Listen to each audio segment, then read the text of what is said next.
Chapter 34. Mr. Lu asked with concern, Qian, are you feeling unwell? Lu Qian smiled and said, Father, it's nothing. I'm just a bit distracted. What did you ask me just now? Mr. Lu said, did you bring this tea from home? Lu Qian understood her father's meaning and said, yes, father. It's the kind that you often drink. The last time I came, I brought it for myself to drink. Do you think that this tea is especially delicious? Mr. Lu tasted another mouthful and said, yes, it doesn't taste like the tea I drink at home. This tea's fragrance is really enticing. Mr. Lu didn't have any hobbies in his life, but he liked to drink tea. He drank a lot of different types of tea and had prepared a lot of them at home. Otherwise, Lu Qian wouldn't like to drink tea. However, the tea he drank today was different from the ones he drank in the past. There was an indescribable fragrance in his mouth. These tea leaves were what he used on a daily basis. It must be the water used to brew the tea that was different. Mr. Lu was flabbergasted. Although the Guizhuang house was far from Baligo, it was only half a day's journey. How could the water quality be so different? Mr. Lu asked, Qian, why is the water in the Guizhuang house so much better than the water in Baligo? Lu Qian blinked her eyes at Mr. Lu and said, yes, father. The water here is really clear and delightful. Lu Qian knew that this uncle of hers was famous for being outspoken. If he knew something, it meant that all the villagers in Baligo knew. She had already told him not to tell anyone about what happened in Lu Town. Who knew if everyone in Baligo already knew about it? The matter of the well water was something that she couldn't let him leak out. Mr. Lu saw Lu Qian blinking at him and tacitly stopped asking. However, Butcher Lu heard it and interrupted, isn't that simple? Let Zhang Xiaolong send you a bucket every day. Mr. Lu was happy and said, second brother, let's not talk about the half a day's journey from the Guizhuang house to Baligo. Even if it was delivered, the water might not be as good as it is now. Seeing that Butcher Lu didn't understand, he continued, it's best if the water used to make the tea is freshly fetched from the river. If it's left for too long, the vitality in the water will be gone, and the tea fragrance will be gone. Butcher Lu's face was full of disdain as he said, only you scholars are so particular. Why don't I feel the same way? Don't you think so, brother Zhang? After saying that, he picked up the teacup and drank it in one gulp. On the other side, Zhang Kai also chuckled. He didn't say anything and drank the tea in his cup. Lu Qian went forward and poured another cup for everyone. Mr. Lu picked up the newly poured cup of tea and placed it by his nose. He sniffed it carefully and then sipped it with his mouth. He also tasted it carefully. There was an indescribable sense of satisfaction. Butcher Lu mocked, what's so good about this water that's so bland that it's like a bird? Drinking wine is more satisfying. Mr. Lu pursed his lips and said, how can you know my joy? Our interests are different, so we don't talk much. Unfortunately, after drinking this tea today, how am I supposed to taste tea in the future? Butcher Lu was happy and said, isn't that simple? You can move to the Guizhuang house and live there. I heard that the Guizhuang house doesn't have a teacher. If you come, they can't wait to welcome you. Mr. Lu's eyes lit up and said, even a boor like you can think of such a good idea. This saying is true. The ancients said, if you eat 300 lychees a day, you will not refuse to be a person of Lingnan. It's rare that I'm fated to encounter such good water and good tea.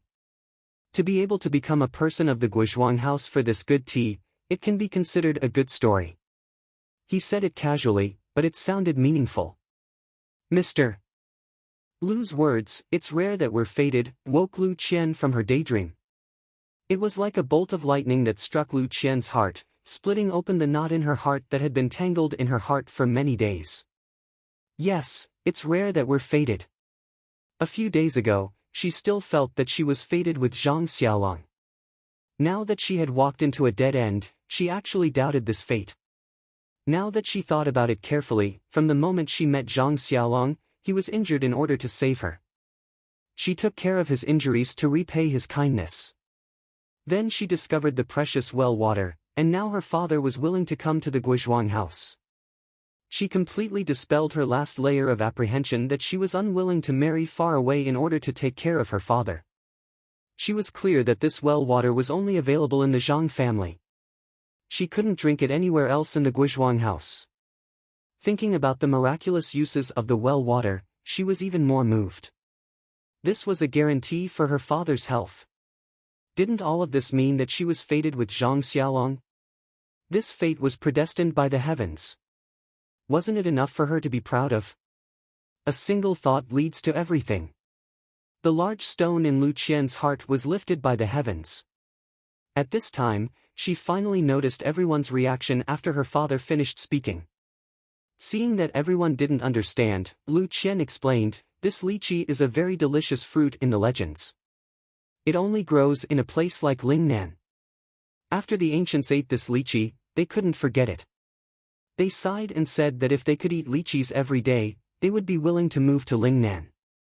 Only then did everyone understand. Zhang Kai said in surprise, "If Mr. Lu wants to move to our Guizhuang house, we'll definitely welcome you.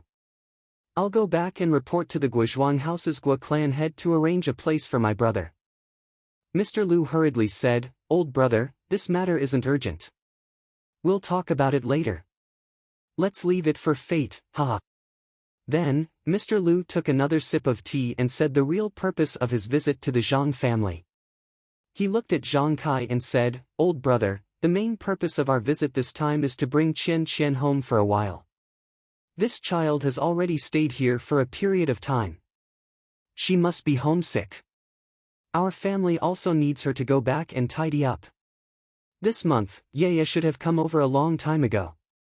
Last time, she didn't come with Qian because our family also needs a girl to take care of them. This time, let her come over and swap places with Qian.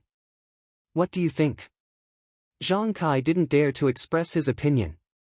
He hurriedly turned to look at Guo Sufei. Guo Sufei looked at Mr. Lu and Butcher Lu's sincere expressions, as well as Lu Yaya's expressionless face. She already had an idea in her heart. She smiled and said to Mr. Lu and Butcher Lu, "We appreciate the two brothers' intentions. In the time that Qian has stayed here, she has helped us a lot. Xiaolong, Xiaohu, as well as our family head, have all recovered from their injuries. They can basically move around without hindrance. Qian also doesn't need to stay here to take care of Xiaolong and the others. If Mr. Lu wants Qian to go back, I'll pack up the child's things and go back with you guys in the afternoon. There's no need for you Yaya to stay here." Hearing Guo Sufei's words, Lu Yaya's face clearly showed a burst of joy. Lu Qian raised her head and inadvertently saw the disappointment between Zhang Xiaohu's brows. Her heart couldn't help but let out a thump as she thought to herself, "This Zhang Xiaohu is usually quiet and I've never heard him ask about Yu. Looking at his expression now, it's a bit troublesome. When I have time, I'll have to remind Zhang Xiaohu that my sister's thoughts are clearly not here." Butcher Lu wasn't happy and said, "Sister-in-law, look at what you're saying. Didn't we already agree before that Yu would also do her best? Now that she's here, how can we let her slack off?" Guo Sufei smiled and said, "Brother Lu, I know that you're a straightforward person. If we have any difficulties, how can we hide it from you? Look at these two children and your brother Zhang. They're all glowing with health and it's easy for them to move around. There's really no need for your daughter to stay." Mr. Lu also smiled at this time and stopped Butcher Lu's insistence. He said, "Since sister-in-law has said so, then I'm sure there's really no need for the children to stay. Second brother, there's no need to insist on anything. As for whether Qian will come back with us later, it's better to ask her first." Lu Qian thought for a moment and said, "How about this, father? I won't go home with you this time. There's Yu to take care of the family so there shouldn't be a big problem. I've only been out for less than a month. Although I miss home, it's not to the point where I have to go home. Moreover, Xiaolong's injuries have reached the final stage. I can't leave with a strong start but a weak finish. I'll wait until he's fully recovered." Butcher Lu couldn't help but stand up and say, "Did you just discuss this with your father?" why do you speak so much like your father? Lu Qian asked curiously, second uncle, what do you mean? Before Butcher Lu could speak, Lu Yu spoke up, sister, on the way here just now, the two elders made a bet. Your father said that you definitely won't go home, but my father said that you will. My father asked why and your father said that Qian has never liked to leave with a strong start. She's only been at the Guizhuang house for less than a month. Presumably, Zhang Xiaolong's injuries haven't healed yet. Under these circumstances, she definitely won't go home. See, what you said is very similar to what your father said. Of course, my father was very angry and thought that the two of you colluded together. This Lu Yu was very eloquent. She used the words your father and my father to make everyone laugh. Lu Qian said to Butcher Lu, second uncle, you've watched me grow up. How can you not know my temper? Butcher Lu said helplessly, I only remember that you were a little girl with a runny nose. Who knew that you and you would grow up in a few years? How can I remember your temper? I thought that since you've never left home, you would miss home. But you're still not as good as your own father. While they were talking, Guo Sufei saw that it was getting late and went out to prepare lunch. Lu Qian and Lu Yu naturally went out to help, leaving the group of men to chat in the house. The Zhang family's meal was as simple as usual. It didn't take long for it to be ready. Zhang Xiaohua also came back with wine from outside the village. Butcher Lu was naturally beaming with joy. After lunch, the sun was already setting in the west. Mr. Lu and his group of three bid farewell and returned to the village. Mr. Lu invited Zhang Kai and said, brother, tomorrow is the second day of the second lunar month. There's a temple fair at Bali Go. Why don't you come to my place for a small gathering tomorrow? Zhang Kai thought about it and refused, although my injuries have healed, I still haven't fully recovered. It's inevitable that I'll get sick if I go too far. Moreover, the elders at home are still sick. It's better not to go too far. When I have time in the future, I'll definitely pay them a visit. Mr. Lu knew that it was the truth, so he didn't insist. Everyone parted at the village entrance. Lu Qian brought Zhang Xiaohua along and sent them off. Only then did they reluctantly part and watch their loved ones gradually disappear into the distance. Chapter 35. In the Misty School's meeting hall, the Misty Six Tigers and Zhang Qingyue were discussing the development of the faction and the meeting between Peng and the other factions on the 2nd of February. Peng was still sitting in his usual spot. He looked at his senior and junior brothers who had grown up together with him from the front. After nearly 10 days of rest, he seemed to have completely controlled his power that had skyrocketed. The light in his eyes was already restrained. Based on his appearance, it was impossible to tell that he was a martial arts expert. He had truly returned to his natural state. Peng was very pleased. In fact, he wasn't the only one who was happy. Aside from Zhang Qingyue who didn't take any pills, everyone else was in a very good mood. Of course, after 10 days of cultivation, their original excitement had already calmed down. What they needed to do now was to readjust the development strategy of the Misty School and work hard to strengthen the faction. They wanted to quickly become a super faction that could stand shoulder to shoulder with the Dalan Temple, Incense Sect, and Heaven's Way Union. Peng coughed and cleared his throat before saying, fellow disciples, congratulations again on your great improvement in martial arts. The others returned the greeting and said, congratulations, congratulations. Thank you faction leader for your help. Peng continued, now that our Misty School's strength has greatly improved, I don't know what the other three factions are doing. Qingyue, is there any news from them? Zhang Qingyue quickly said, reporting to faction leader, there's news from Wanjian Peak. Sword Master Wan Qingjiu and his protectors have been in seclusion for a few days. After they came out, they were like everyone else and didn't see any outsiders. They must have improved their strength. The Tan family is a family business and the spies we sent out can't enter the upper echelons, so we don't know the specific situation. As for Yanming Villa, we can't interfere at all. The servants outside know very little and don't know the situation inside the villa. Oh Peng wasn't too happy and said, Qingyue, you've already done a lot of work in this area, but it's not enough. We need to expand the Misty School in the future, we can't do without news. You need to speed up and use all kinds of methods to nail our spies in the various factions. Without news, we'll be blind. Zhang Qingyue's face was full of guilt as he said, Yes master, I'll definitely pay attention in the future. Oh Peng continued, this is because I didn't instruct you properly. Before, I only let you practice martial arts, but now I need to teach you more about the faction's affairs. In this regard, you should learn more from your fourth martial uncle and be more attentive in the future. Zhang Qingyue nodded. Then, Oh Peng said, the medicinal herbs in the secret plane, the pharmacy hall has refined another batch of medicinal pills. Now there are nearly 50 pills in total. Martial brothers, tomorrow afternoon, prepare to go into seclusion and practice. Pay attention to keep this a secret. Also, Qingyu, you should inform your junior brothers as well. Everyone nodded.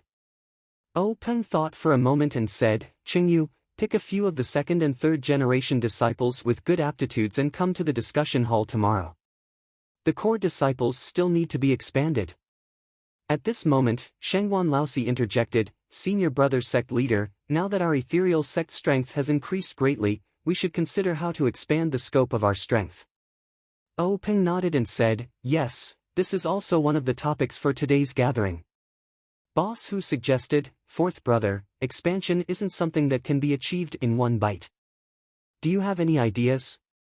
Shengguan fourth brother said, these past few days, I've been thinking about this problem. Now I have a little idea. Oh Peng smiled and said, then hurry up and say it. Who doesn't know that you're our Misty School's treasure of wisdom? Shengguan fourth brother said, actually, this idea isn't that difficult. I think the first step is to follow senior's idea and raise the strength of our core disciples. We'll use these core disciples to form an elite group and assign them to the Foreign Affairs Hall to carry out the task of expanding our influence. Our southern sect's strength has increased because of this opportunity. It's not suitable for us to fight with them at this stage.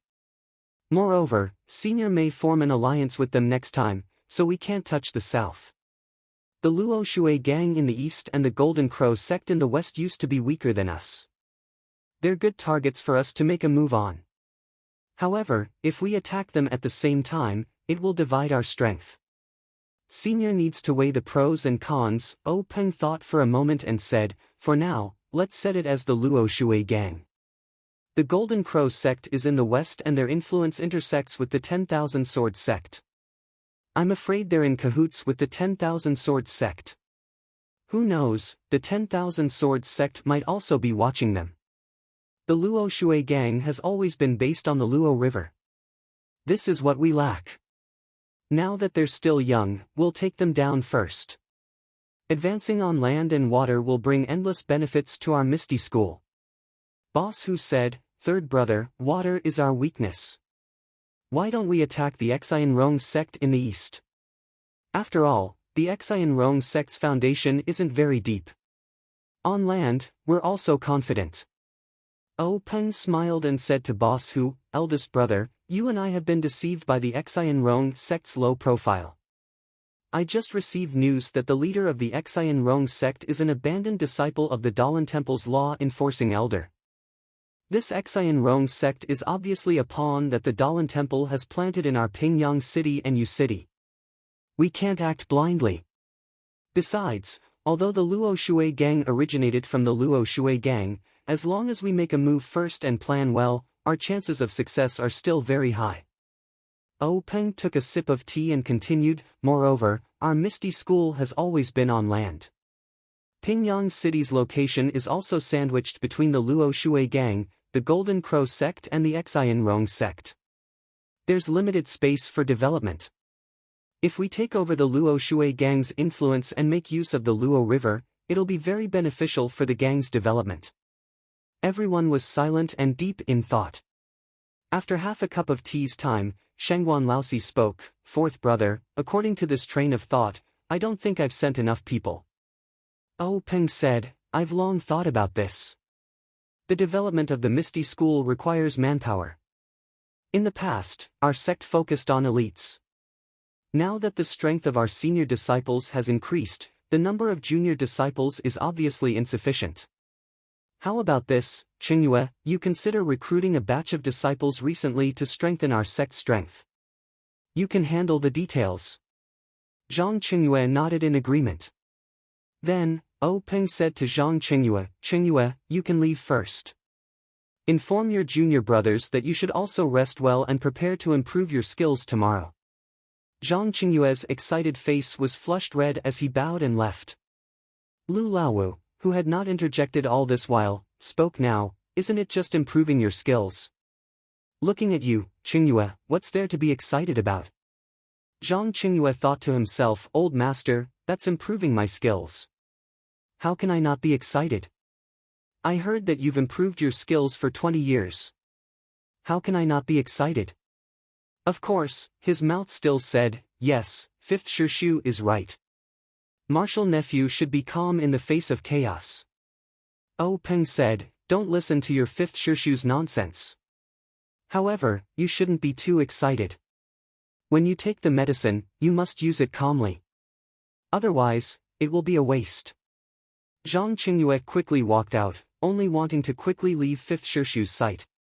When Zhang Qingyue walked out of the conference hall, Peng looked back and said to Lu Laowu with a smile, fifth Shidi, Qingyue is a steady child. Don't always make fun of him. Su Laowu also said, hee, you're still talking about him. When Laowu took the bone-strengthening pill that day, wasn't he just as excited? When he came out, he drank with the stone cow. If he wasn't happy, how could he be so drunk? Lu Laowu's face turned red as he argued, I absorbed the medicine and was tired from cultivating. Otherwise, how could I not drink as much as the stone cow? Everyone roared with laughter. Then, Peng sternly said to everyone, brothers, the medicine taken from the secret plane last time has been refined. In a few days, it will be the second day of the dragon raises its head. Our 4 sects have agreed to meet at Wudong Mountain. This time, we will discuss the next time we enter the secret plane to take the medicine. Perhaps we will discuss the alliance. What do you all think? Shengwan Laowu said, Senior, I think this alliance is unlikely. Peng said, why? Shengwan Laowu explained, of course, Wan Jianfeng and our Misty School can form an alliance. We are all Jianghu gangs. We share fortune and misfortune together. However, Yanming Villa and the Tan family, although they are in Jianghu, they basically don't participate in Jianghu affairs. They have no reason and no strength to form an alliance with us. Peng touched his chin thoughtfully and said, of course, a superficial alliance won't work. Our 4 sects can't explain to other Jianghu sects in terms of development, sphere of influence, and gang composition. If we announce an alliance, it will definitely attract the attention of other sections. At that time, we will lose more than we gain. I prefer a loose alliance, or an alliance between the 4 leaders, rather than an alliance between gangs. This way, we can share the secret of the secret plane and keep the news of the secret plane from leaking. Hu Laowu nodded and said, this idea is good. The purpose of this alliance is only for the secret plane. It is separated from the interests of the gangs.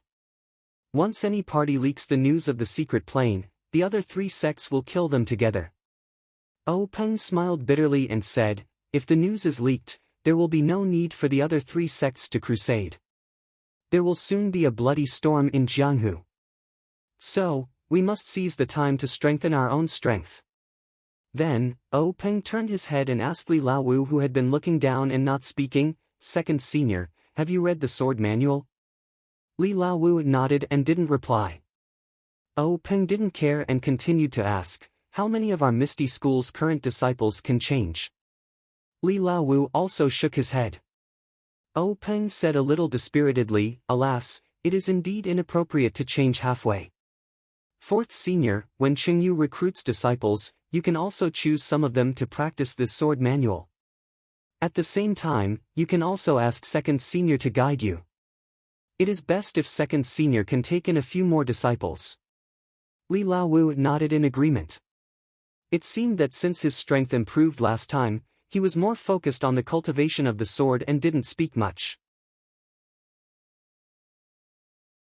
Chapter 36. The main person in charge of cultivating the disciples of the Misty School was Shengguan Laosi, so he naturally nodded in agreement. Peng continued, although there are a lot of herbs in this secret plane, they are still limited. Last time I brought back some herbs, I asked Yen to take one of them and cultivate them in her Huanxi mountain villa, but I don't know if it will be effective. Sixth junior brother, you have to pay attention to this. If Yen has any requests, you have to do your best to coordinate. Su Laosi smiled and said, no problem, third senior brother. Yen, this girl likes to fiddle with strange things the most. Maybe we can really cultivate good herbs for her. At the mention of Peng's sister, everyone's face was full of smiles. Boss Hu also said, time really flies. In the blink of an eye, Yen, this little girl is also an adult. How can we not be old? Lu Laosi, who was drinking silently and didn't participate in the discussion, also said, that's right. The little girl who peed on my head back then has now become a heroine. Peng glared and said, these words can only be said in front of the brothers. If there's an outsider or Yen present, you absolutely can't say it. Then he added, unless you don't want your big axe anymore. Lu Laosi shrank his head and said, I know, I don't want this great ant to sink my axe into the Luo River again. Everyone burst into laughter, and the tense atmosphere was swept away. Everyone tasted the tea for a while, then Boss Hu said, Laosi, it's not far from the 2nd of February. You also have to prepare. Ask Laosi, and Laosi to go with you. Also pick a group of capable disciples from the second generation so that they can take care of each other. Peng shook his head and said, I think this year's 2nd of February will be the same as last year. I will only bring Madame O and a few serving maids. It will look like we are going to the Dragon God Temple to burn incense. We can't let others know. Shengguan Laosi shook his head and said, third senior brother, our Misty School has made such a big move, there's no way they wouldn't notice it. Maybe they don't know our real trump card, but we can't let our guard down. It's better to bring more people, just in case. Peng pondered for a moment and said, fourth martial brother, you're still looking at the situation with the same eyes as before. Right now, our martial arts are well known in Jianghu and can be ranked at the top. I believe that if I insist on escaping, there aren't many people in Jianghu who can stop me. And those few people can be counted with one's fingers. How could they lower themselves to ambush me? Shengguan Laosi gave Boss Hu a look. Boss Hu thought for a moment and said, Lao San, what Laosi said makes sense. It's better to be safe than sorry. Jianghu is full of conspiracies and intrigues. Protecting yourself is the way to go. You're the face of our Misty School, so you can't afford to have any mishaps. How about this, since you don't want to attract attention, then you don't need to bring too many people. Why don't you bring Laosi and the girls with you? Before he finished, Peng didn't say anything. Instead, Lu Lao Wu applauded and said, Big brother, that's a good idea. That Laosi used to be a cart driver. After not driving for a few years, he's probably itching for a fight. Moreover, his body is now like an iron shield. He can block the hidden weapons for sister-in-law. Peng had no choice but to agree and said, all right, then it's settled. I won't bring the second-generation disciples. They still need to improve their skills. Don't delay their development. As for those who don't improve their skills this time, it's useless for me to bring them along. Everyone saw that Peng had given in and didn't insist on it anymore. After arranging the sect's affairs, everyone dispersed. The candles in the meeting hall were extinguished. The dark hall was like an old man in his twilight years. He closed his eyes and fell into a deep sleep. Yu City was the main city of Yu Country. It was a few days' journey from Pingyang City. Peng set off early the next day. Since he was going to the Longshan Temple to offer incense, he had to be dressed to do so. He couldn't use his light body technique to travel alone. Just as Lu Lao Wu said, that Lao Si was an experienced cart driver. When he heard that he was going to drive the sect master's cart to U City, he got on the horse early and checked the condition of the cart carefully. Now, he was driving the cart smoothly and proudly on the road. He was enjoying it very much. Oh Peng and Madame O sat in the cart. Although this cart was specially made by the sect, it was rare to see it so stable. Oh Peng looked at the cup full of wine on the small table in the room. He couldn't help but smile and say to Madame O, this Lao Si's skills in driving the cart are not to be trifled with. We can't go without him when we go out in the future. Madame O also smiled sweetly and said, that's a waste of his talent. Oh Peng said, what is lacking the most in the martial arts world today? Talent. This is talent. He has the ability to fight against 10,000 people and can drive so steadily. He's a compound talent. My Misty School has hidden dragons and crouching tigers. Madame O rebuked, you, the sect master, are serious in this sect. Why do you have a bad smile on your face now? Speaking of compound talents, you're the best in the sect. Not only are you the best in the world at ethereal steps, but you're also the best in making your wife happy. Oh Peng laughed and said to the outside, Lao Si, good job. You're the best at driving a cart in the sect. I can't compare to you. You're not good at making your wife happy. I'm the best in the sect. When the stone cow heard this, he laughed out loud and drove the cart even harder.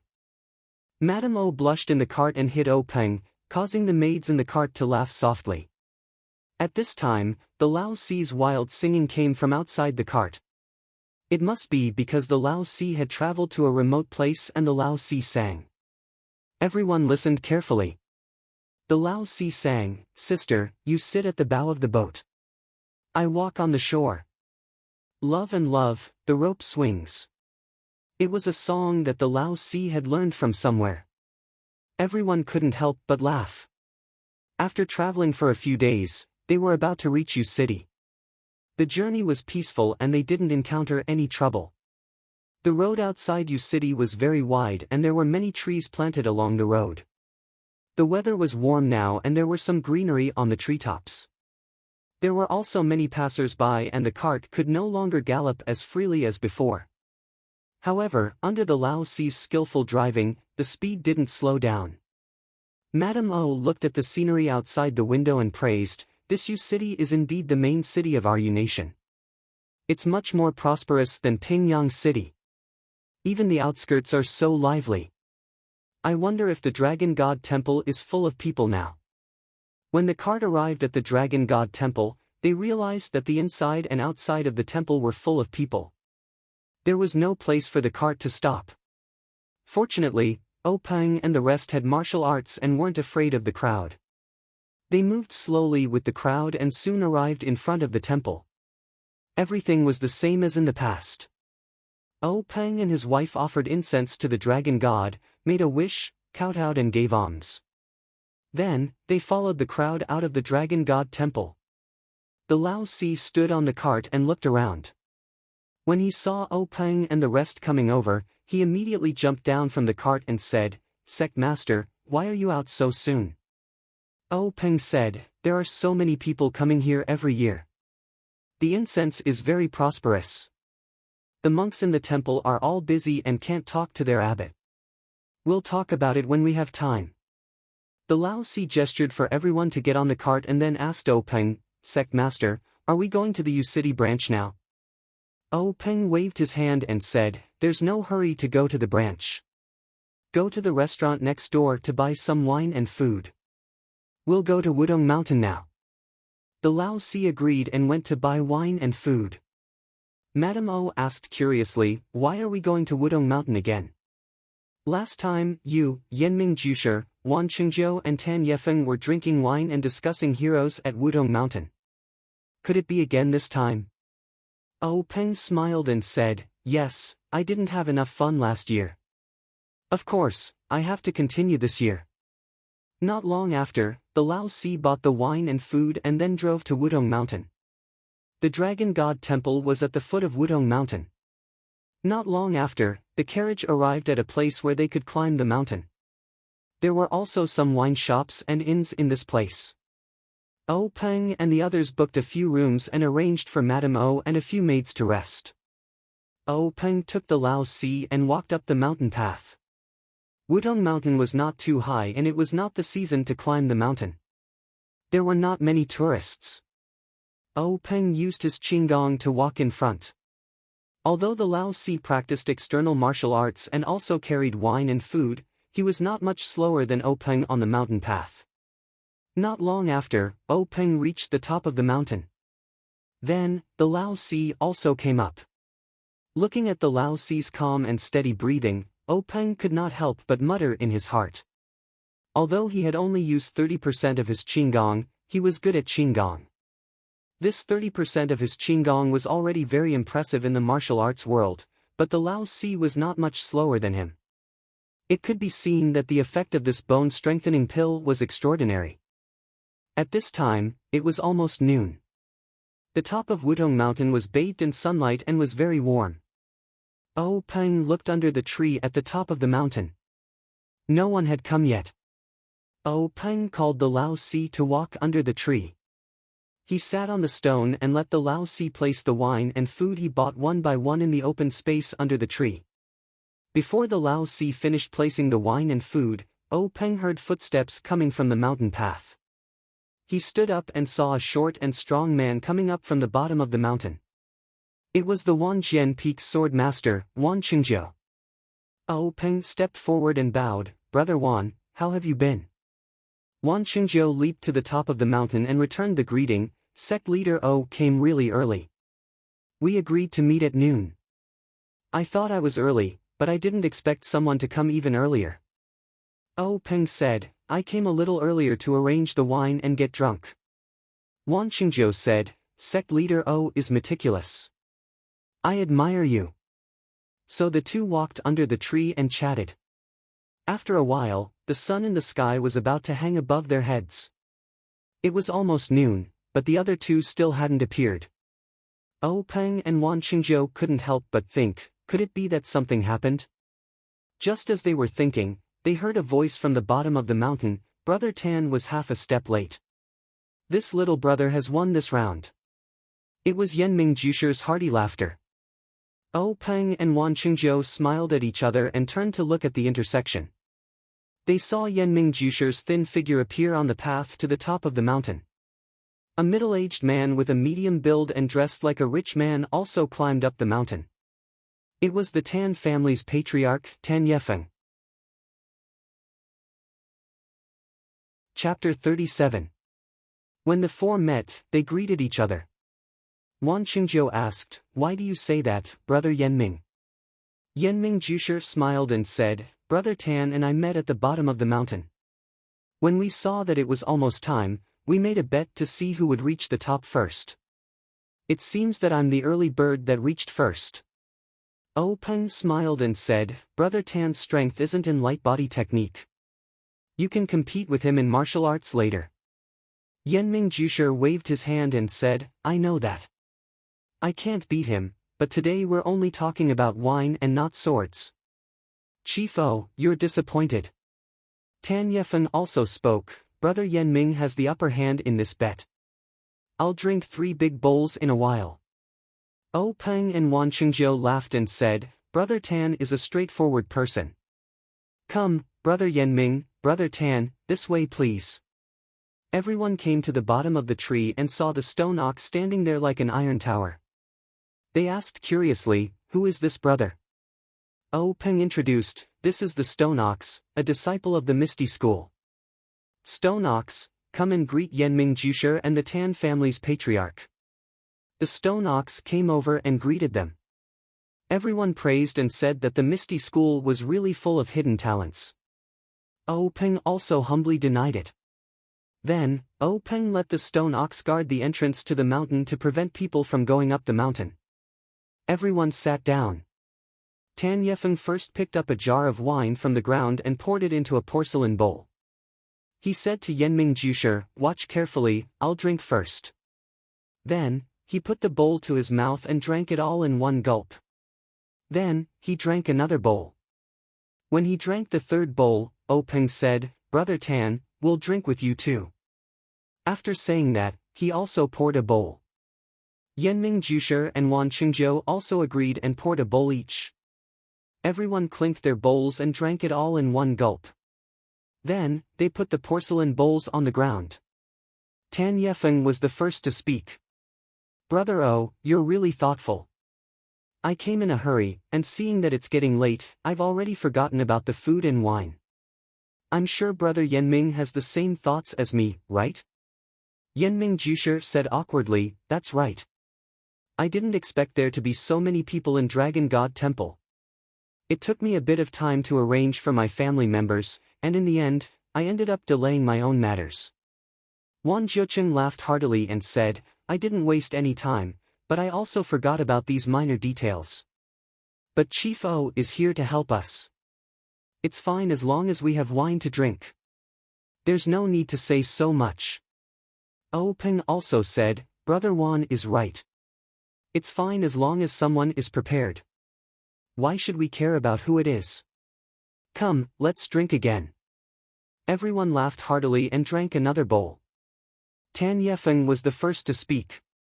Everyone, although there aren't many tourists on Wudong Mountain right now, it's not like there aren't any.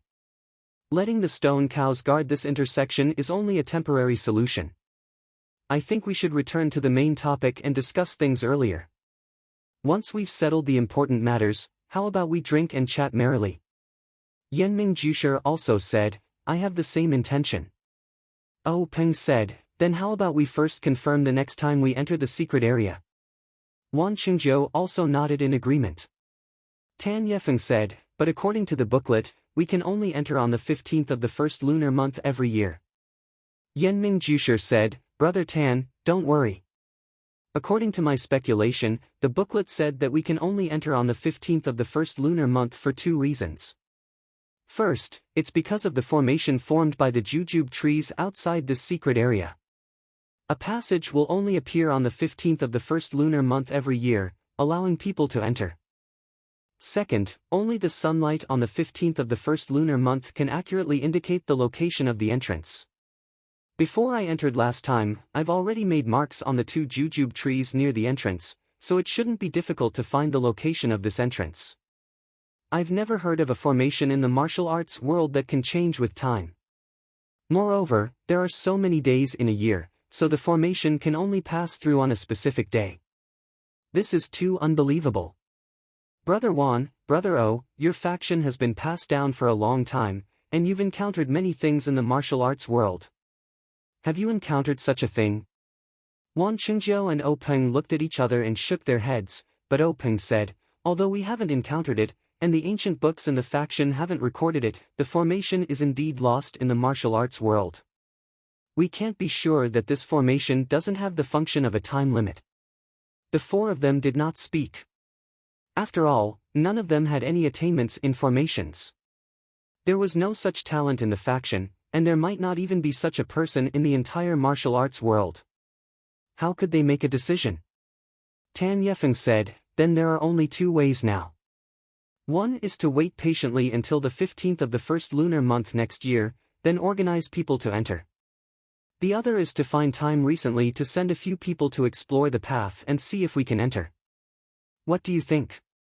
Wan Qingjiu said, the matter of obtaining the treasure in the secret land is of great importance. There can't be the slightest mistake. Last time, we secretly sent the second-generation disciples there. Although we kept it a secret in advance and didn't leak the news, we can't guarantee that the other factions haven't heard of it.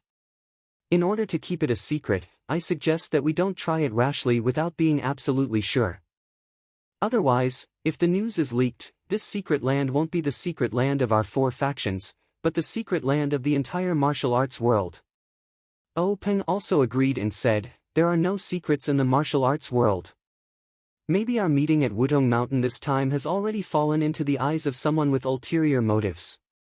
Presumably, there are already people secretly watching us on this mountain. Yanming Jusher said, are we just going to wait for a year in vain? Peng said with a smile, Brother Yanming, you don't know the value of salt and rice until you're in charge. Our faction's actions in the martial arts world can't be compared to your family's power. The composition of our faction is complicated, and it's inevitable that the good and the bad are mixed together. It's very difficult to really do anything in secret. We have to be very careful. Wan Qingzhou also nodded in agreement. Yenming Jusher still didn't give up and said, "Since you all have such intentions, then I'm going to find a time to explore the secret land again." What do you think? Wan Qingzhou and O Peng frowned at the same time. Only Tan Yefeng was expressionless, as if he had already known that Yenming Jusher would have such an idea. O Peng saw Tan Yefeng's expression and asked, "What does Brother Tan mean?" Tan Yefeng coughed and said, "In fact, I also have this intention for a long time. I want to explore the secret land before the 15th of the first month of next year. If Brother Yenming didn't mention it, I would have suggested it to you." Wan Qingzhou lowered his head and didn't speak, as if he was thinking. O Peng said, "Before deciding whether to go to the jungle or not, I have a proposal to discuss with you and see if it's feasible." Everyone looked at O Peng strangely, waiting for him to speak. O Peng said, "I suggest that we form an alliance and advance and retreat together in the treasure hunting of the secret land." Yenming Jusher shook his head and said, "Our villa can't form an alliance with your Misty School and Wan Jianfeng. The Jianghu affairs you participate in are too complicated.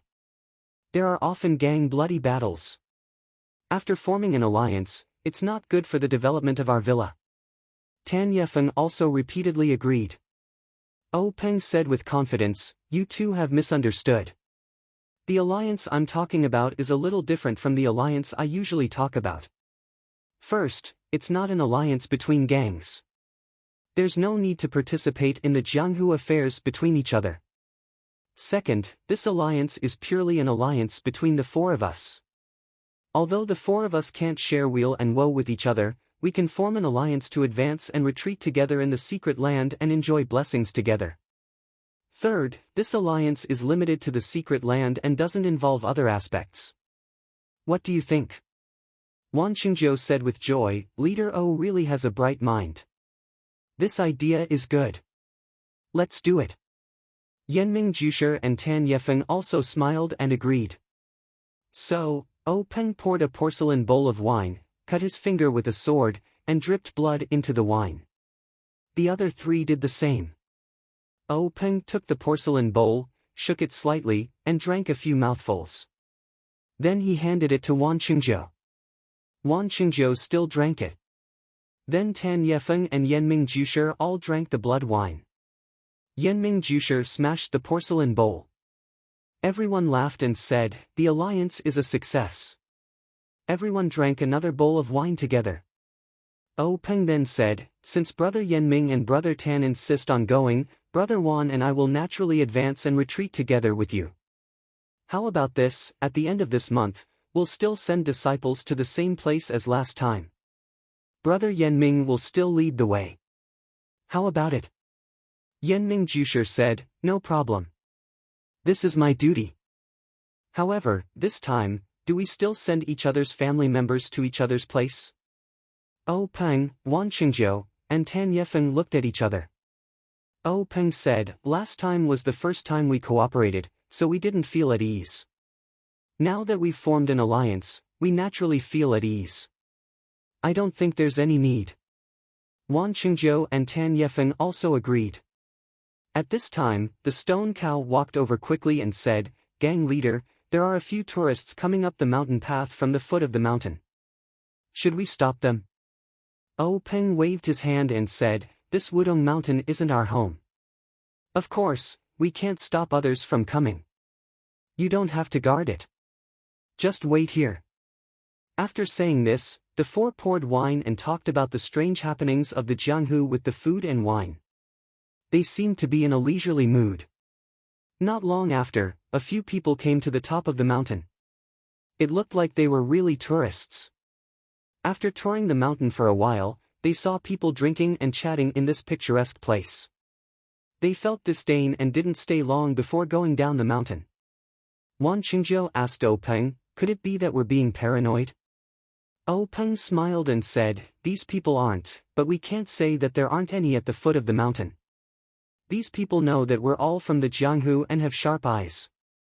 How could they come up so easily? Oh, Peng suddenly thought of something and asked Wan Qingjiu, the news of the secret plane must be kept secret. We can't relax in the slightest. Where is Situ Ping of the evil tiger gang now? Wan Qingjiu smiled and drank a mouthful of wine. Brother Oh, don't worry. Although I'm not as meticulous as you, I still know this. Leader Situ hasn't left Wanjian Peak since she returned with my disciple last time. I've already ordered an elder to accept her as a disciple. Moreover, I've also sent a few capable men to Lu Town. Leader Situ won't be Leader Situ anymore, but Wanjian Peak Situ Ping. Chapter 38. Oh Peng asked curiously, what do you mean? Wan Qingjiu smiled and said, if Situ Ping wants to cultivate my 10,000 Swords Peak's martial arts, she naturally has to stay in the 10,000 Swords Peak for a long time. This 10,000 Swords Peak is quite far from Lu Town, so it's naturally inconvenient for her to deal with the matters of the gang. As her martial uncle, I naturally have to do it for her. I have already sent the elite disciples of the gang to Lu Town to take over her evil tiger gang. This kind of small gang, I am only taking care of it for Situ Ping's sake. Oh Peng heard this and only smiled. Brother Wan really is working hard for your disciple. However, in his heart, he said, this old fox, he's still trying to act innocent after taking advantage. Wan Qingjiu also said, isn't it to protect our secret, otherwise, why would I be willing to take over this kind of shit? Everyone said, then it's really been hard on Brother Wan, let's drink a bowl. After that, everyone no longer talked about the secret plane, but talked about the blood of the pugilistic world, romance, and everything else. Only when the food and wine were finished did they split up and go their separate ways. However, they all tacitly agreed not to talk about the treasures they obtained in the secret plane and the improvement of their martial arts. Far away, in a secluded mountain village between Lu Town and Pingyang City, in the same manner that took up a lot of space, there were two people sitting in a large hall in the north. One was a skinny young man, and the other was a middle-aged man whose hair was a little white. They were the evil tiger gang Situ Liang, hall leader Situ Liang and Zhao third brother, hall leader Zhao. The two of them were currently drinking tea with their brows furrowed. Hall master Zhao drank a mouthful of tea, but did not seem to be able to taste the tea's fragrance. He heavily placed the teacup on the table and asked Situ Liang, Hall master Situ, it's been almost a month since there's been any news of the gang leader. We don't even know if he's dead or alive, what should we do? Situ Liang said unhappily, Hall master Zhao, what are you saying? How can you say such inauspicious things during the new year? Hall master Zhao immediately said embarrassedly, I'm not in a rush. Hey, I take back what I just said. As he said that, he spat on the ground to show that he was taking back what he just said. Then he said, without seeing the gang leader, no one had a good year, who knows what our future will be like. Situ Liang comforted him, although the gang master isn't in the gang, aren't our evil tiger gang's members still here? Everything should be the same as before. It's not like we've wiped out the gang. Hall master Zhao chuckled and said, Hall master Situ, you're also saying inauspicious words. Situ Liang was stunned for a moment, then he also spat on the ground and said, take it back, take it back. This is truly annoying, making me speak without thinking. Hall master Zhao said, it's fine, it's fine. Isn't everyone worried about gang leader's safety? Situ Liang continued, in the past, there have been situations where gang master went out and didn't return, but there would still be news coming back. Furthermore, the time he went out was only a few days at most. Now, it's been so long. Could it be, he really? Situ Liang didn't dare to say any more. Hall master Zhao continued, Hall master Situ, when gang leader isn't here, it's the new year. Most of the gang's members are at home celebrating the new year, so there aren't many things to do in the gang. Seeing that the new year is about to end, everyone will be coming back. There are a lot of things to take care of as well. If there is still no news from gang leader, then it doesn't seem too good. At the very least, there will be people's hearts wavering. Situ Liang nodded and said, that's right. We need to have an agenda so that there won't be any large fluctuations. Just as they were talking, someone came to reporting to Hall Master, there are 7 people rushing towards us from 10 li away. It seems like they're from Jianghu. Situ Liang was stunned. He looked at Hall Master Zhao and said, at this time of the year, who could it be? The gang that we're on good terms with already came here before the new year. How could they know about this place if they're not familiar with it? Could it be that they're just passing by? Hall Master Zhao said, perhaps. However, could it be that they're here to cause trouble for us? Situ Liang shook his head and said, the numbers aren't right. If they're here to cause trouble, how could a mere 7 people be a match for our entire Evil Tiger gang?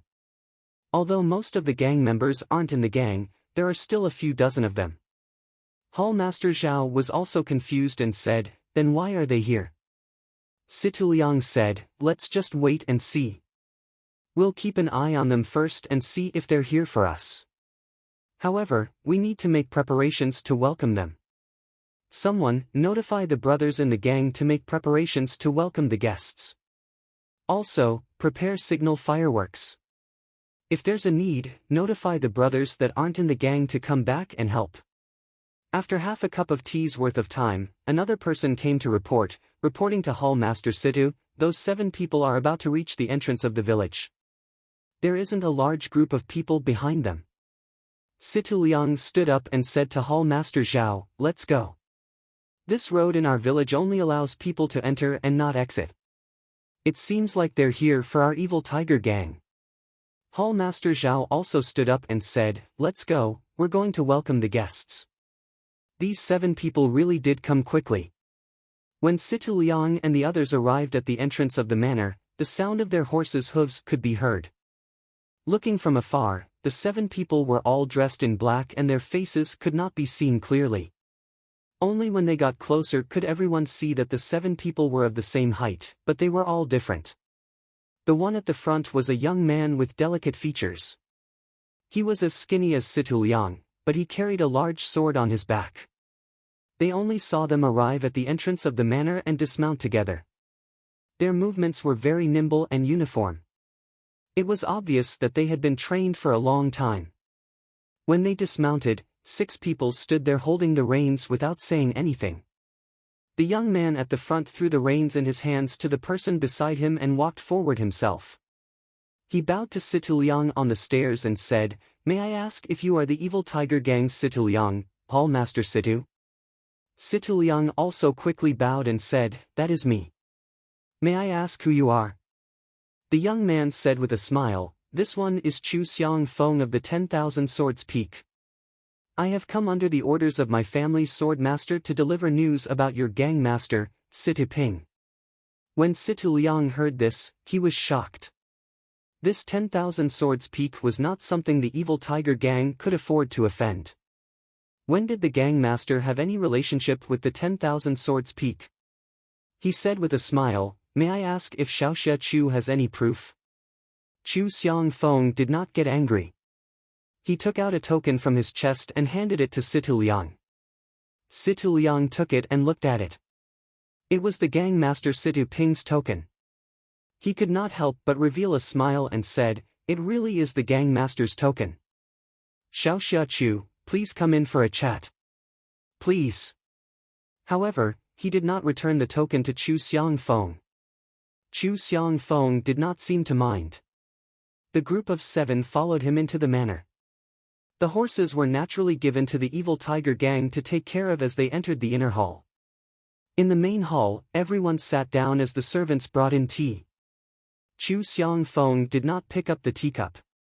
Instead, he took out a letter from his chest and handed it to Situ Liang, saying, Gang Master Situ has not returned for many days. The gang must be very worried.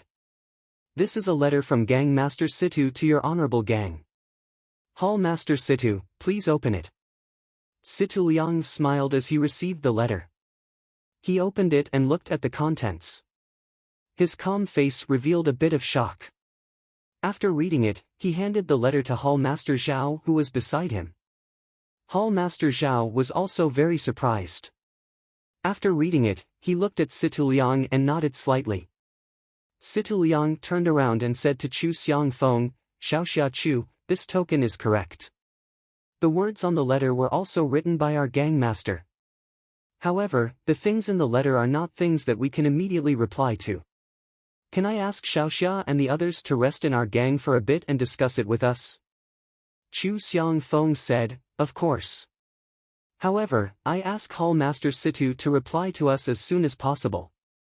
After saying this, he stood up with the other 6 people. Situ Liang quickly had the servants arrange for Chu Xiang Feng and the others to rest.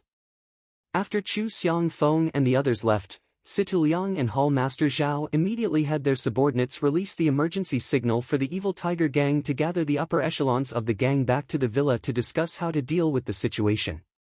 When the signal was sent out, the 2 Hall Masters finally let out a sigh of relief. Hall Master Zhao sat in the main hall. Situ Liang excused himself and returned to his room first. Situ Liang quickly walked back to his small room that was not too far away from the main hall. He turned around to take a look before pushing open the door and entering. This small room was very clean. There was a bookshelf near the wall that was filled with books. There was a desk near the window that was filled with brushes, ink, paper, and inkstone. Situ Liang walked in front of the desk and sat on the chair as he looked outside the window. The tree branches outside the window had already turned green and were swaying in the spring breeze. They were full of life. Situ Liang's eyes, however, swept past the signs of spring and looked at the white clouds floating in the sky. After a while, he shook his head and rubbed his temples. He took out Situ Ping's tablet and used the light coming in from outside the window to carefully examine it. Suddenly, he stood up from the chair and placed the tablet on the table. He quickly walked in front of the bookshelf and gently took out a few books. There was a small box behind the bookshelf. Situ Liang carefully placed the box on the table and opened the lid with one hand, revealing a small porcelain bottle inside. Then, he skillfully picked up a brush and opened the lid of the porcelain bottle. He dipped the brush in some liquid and picked up the tablet with one hand. He used the brush to carefully brush a part of the tablet. Sure enough, on that small part of the tablet, 3 words gradually appeared. It was actually, peaceful endurance. When Situ Liang finished tidying up the things on the table, the words on the tablet had also disappeared. He put the tablet back into his pocket and sat on the chair as he frowned and thought. In the time it took to eat a meal, the sky had already turned dark. Situ Liang was still sitting there without moving at all. At this time, someone lightly knocked on the door. Situ Liang replied, "Come in." Someone lightly pushed open the door and came in to report, "Hall Master Situ, Elder Chu, Hall Master Xing and Hall Master Zhang have already returned. They are currently talking to Hall Master Zhao." Hall Master Zhao told me to inform Hall Master Xing, Situ Liang said softly, "All right, I got it. I'll be there soon." Situ Liang waited for a while and seemed to have made a decision. Only then did he calmly stand up and tidy up the clothes on his body. Slowly, he walked out of the room. The room was not very far from the main hall, but Situ Liang did not walk quickly. The path in the dusk was no different from usual. However, Situ Liang knew that the Evil Tiger clan today was different from the Evil Tiger clan of the past. Chapter 39. When Situ Liang walked into the hall, there were 3 people whispering to each other. Hall Master Zhao silently sat in his original position and drank tea. It was as if he hadn't moved at all since Situ Liang left. Situ Liang's footsteps caused the 3 of them to stop talking. The 3 of them exchanged glances. The white-haired old man did not get up from his chair, but the other 2 stood up. One of them had a medium build and looked like a very capable man. The other was a slightly taller build and had a clean face. He looked like he was in his 40s or 50s. They walked to the center of the hall to welcome Situ Liang. The 3 of them greeted each other. Situ Liang asked, "Hall Master Zhang, Hall Master Xing, how was your New Year's at home this year?" The rich middle-aged man said, "It was all right. New Year's with my family is naturally interesting. Compared to Hall Master Situ staying alone in the gang, I feel a bit uneasy." Situ Liang waved his hand and said, I am alone. Isn't it the same wherever I go? Do you want Brother Zhang, who has a bunch of wives, to stay with me? I heard that Brother Zhang just found a young concubine before the New Year's. The capable man's face was a bit red as he hurriedly said, Hall Master Situ, you have wronged me. I am only a mortal. I cannot cut off my emotions and desires. I cannot compare to Hall Master Situ who has received the teachings of an immortal.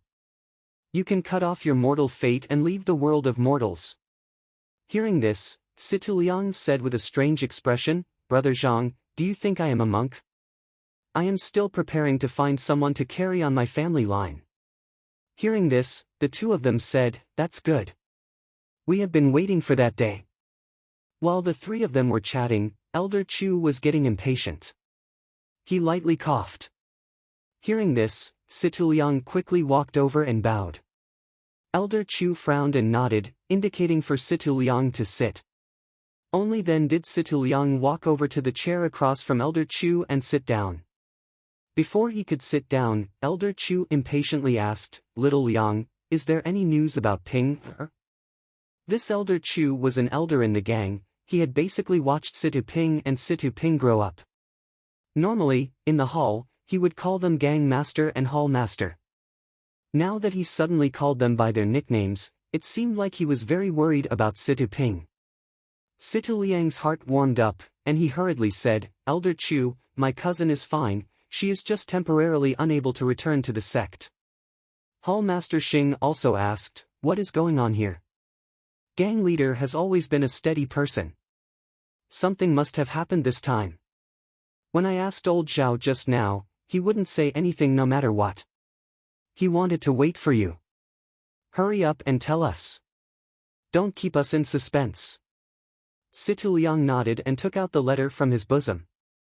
He stood up and handed it to Elder Chu. Elder Chu took out the letter and read it carefully. His brows furrowed deeper and deeper. After that, Hall Master Xing and Hall Master Zhang also carefully read the letter.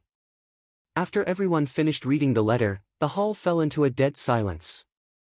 Elder Chu was the first to speak, asking, Little Liang, this letter is real, right? Situ Liang nodded and said, This is indeed my cousin's handwriting, and the time matches as well. It shouldn't be fake. Hall Master Zhang continued, But this is strange. Why would Myriad Sword Peak accept the gang leader as a disciple? The gang leader has already passed the best time to practice martial arts. Now that she has joined the Myriad Sword Peak, how can she stand out? Hall Master Xing also said, The most suspicious thing is that the gang leader actually allowed the Myriad Sword Peak disciples to temporarily manage the gang's affairs while she is away. What does this mean? Situ Liang also said, If gang leader joins the 10,000 Swords Peak, then we will naturally become a branch of the 10,000 Swords Peak. To our evil tiger gang, this can be considered a blessing from the heavens. However, the gang leader can't come back immediately. Could it be that she needs to cultivate high-level martial arts? Elder Chu frowned and said, Our little bit of power to the Myriad Sword Peak is like a piece of meat on a fly. Why would they care about it? They even let a few disciples take over. Aren't they placing too much importance on it? Hall Master Zhao was silent for a while before saying, There are too many suspicious points in this matter. We should at least let the gang leader come back and give a detailed explanation. Just by finding a few people and a letter, they want us to give our hard-earned territory to others. Isn't this just child's play? Situ Liang gave a bitter smile and said, Then what should we do? Can we not endure it? The word endure seemed to be especially clear. The rest of the people did not say anything. That's right, what else could they do? In front of absolute martial arts, any schemes or resistance would be futile. However, seeing that everyone was silent, Elder Chu asked, Where are the Myriad Sword Peak disciples? Situ Liang said, They've all been arranged to rest. They should have finished eating dinner by now. Elder Chu said, Then let them come over for everyone to meet and discuss the details. Situ Liang nodded and sent people to invite Chu Xiang Feng and the others. Not long later, the 7 people from the Myriad Sword Peak arrived at the main hall. The people from the evil tiger gang came forward to greet them. After greeting each other, they sat down. Elder Chu said warmly, "Xiaoxia Chu, we are in a remote area here and are lacking in things. I wonder if you can get used to it." Chu Xiangfeng quickly said, "Elder Chu is too courteous. My generation has traveled the Jianghu and it is normal for us to sleep in the wilderness. There is nothing we can't get used to in your gang." Elder Chu stroked his beard and said, "That's good." Then he asked, "Can Xiaoxia Chu explain in detail the situation of our gang leader Situ?" Chu Xiangfeng smiled and said, "Senior sister Situ is very fortunate. She was coincidentally chosen by our Myriad Sword Peak's Elder Yunfeng and taken in as a disciple. She is currently cultivating in seclusion at the Myriad Sword Peak. Elder Yun is a famous expert in our sect. I'm sure that senior sister Situ's martial arts will improve even further and enter the ranks of the Jianghu experts." As for the details, Chu is not too clear either. Everything will have to wait for senior sister Situ to return and ask her in detail. Chu Xiangfeng's words were watertight, and no one was able to get any clues from him. Seeing that no one was speaking, Chu Xiangfeng smiled and said, "Chu is here on orders from my master to temporarily take over the affairs of your gang. May I know how the discussion went?" Although these words were spoken to the crowd, Chu Xiangfeng's eyes were fixed on Elder Chu, who was sitting at the head of the table. Elder Chu saw Chu Xiangfeng's gaze and was about to speak when someone else spoke first. "Young hero Chu wants us to listen to your commands with just a letter. How can we be convinced?" Chu Xiangfeng turned his head and saw Hall Master Xing. Chu Xiangfeng asked, "Hall Master Xing, what do you think we should do?" Hall Master Xing said, "No matter what, you have to get past me first and let me experience the swordsmanship of the Myriad Sword Peak." Elder Chu hurriedly stopped him, "Hall Master Xing, you can't be so rude." Chu Xiangfeng replied, "It's fine. It's a little inappropriate for us to make your faction obey our orders so easily. Since that's the case, I'll spar with Hall Master Xing for a bit. I'm sure that you'll be convinced of our superiority." Situ Liang hurriedly said, "Xiaoxia Chu, Hall Master Xing, since we're all on the same side, let's not go to the practice field. Let's spar in the hall and not harm each other. Is that all right?" The two of them nodded in agreement. Hall Master Xing shouted to the outside, "Bring my weapon over." Not long after, someone brought in a steel spear that was 8 zhang long. It was Hall Master Xing's famous weapon. Hall Master Xing received the spear with one hand and shook it forcefully. The tip of the spear drew a few arcs in the air, and the long body of the spear emitted a woo-woo sound. The members of the evil tiger gang couldn't help but think to themselves, even though Hall Master Xing's figure has become chubby, he hasn't dropped his martial arts. In contrast, the members of the Myriad Sword Peak didn't seem to have noticed the commotion at all. Chu Xiangfeng unsheathed the large sword on his back and walked to the center of the hall with one hand. Hall Master Xing looked at Chu Xiangfeng and muttered in his heart. There were many swordsmen in the pugilistic world, but it was rare for one to use such a large sword. Furthermore, it seemed that the sword was quite heavy, and Chu Xiangfeng was able to carry it with one hand. While Hall Master Xing was deep in thought, Chu Xiangfeng spoke up, "Hall Master Xing, please." Hall Master Xing didn't stand on ceremony and said, "Very well. Xiaoxia Chu, watch my spear." After saying those words, Hall Master Xing leaped forward and thrust his spear toward Chu Xiangfeng's heart. Chu Xiangfeng didn't seem to be in a hurry. He waited until the tip of the spear was right in front of him before taking a step forward and twisting his waist. Still holding his sword with one hand, he lifted it up along with the tip of the spear. Hall Master Xing immediately felt a powerful force coming from the tip of the spear, and his body couldn't help but sway to the side. Thus, he stomped his foot and stabilized himself with a movement technique. Just as he was about to take a breath to regain his balance, he saw Chu Xiangfeng making use of the momentum of the sword to leap into the air. After reaching an extremely high point, he grabbed the hilt of his sword with both hands and swung it down toward Hall Master Xing. Hall Master Xing was shocked. He only knew how to stab and hack with a sword, but who would have thought that someone would actually use it as a saber? Grabbing the tip of the spear with both hands, Hall Master Xing raised his heaven-burning form to meet the attack head-on. In the blink of an eye, the sword and the spear collided, and a loud "quang dang" sounded. Chu Xiangfeng's sword bounced off the shaft of the Damascus steel spear, and Hall Master Xing was forced to retreat 3 steps. Barely managing to stabilize himself, Hall Master Xing saw Chu Xiangfeng swinging his sword once more, making use of the momentum from the rebound to slash at him once more. Hall Master Xing couldn't help but feel bitter.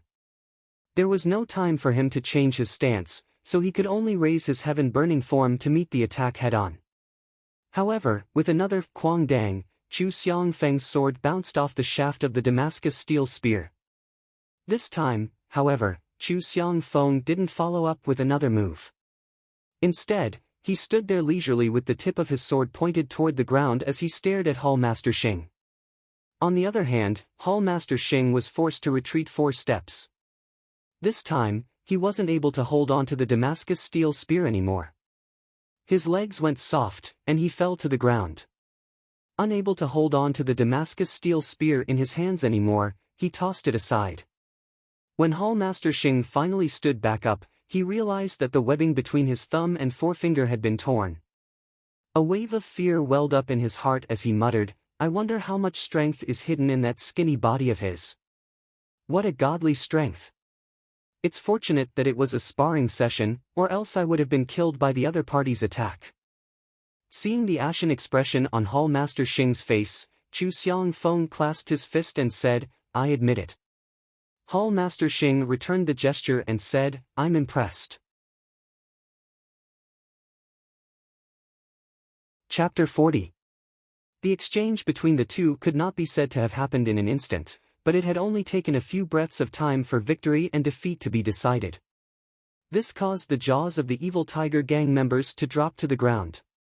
On the other hand, the 6 people from the 10,000 Swords Peak had normal expressions. From their point of view, this was completely normal. Hall Master Xing sat on the chair with an ashen face, as if he had not yet recovered from the shock. Situ Liang and the others did not go up to comfort him. Their minds were also quickly turning.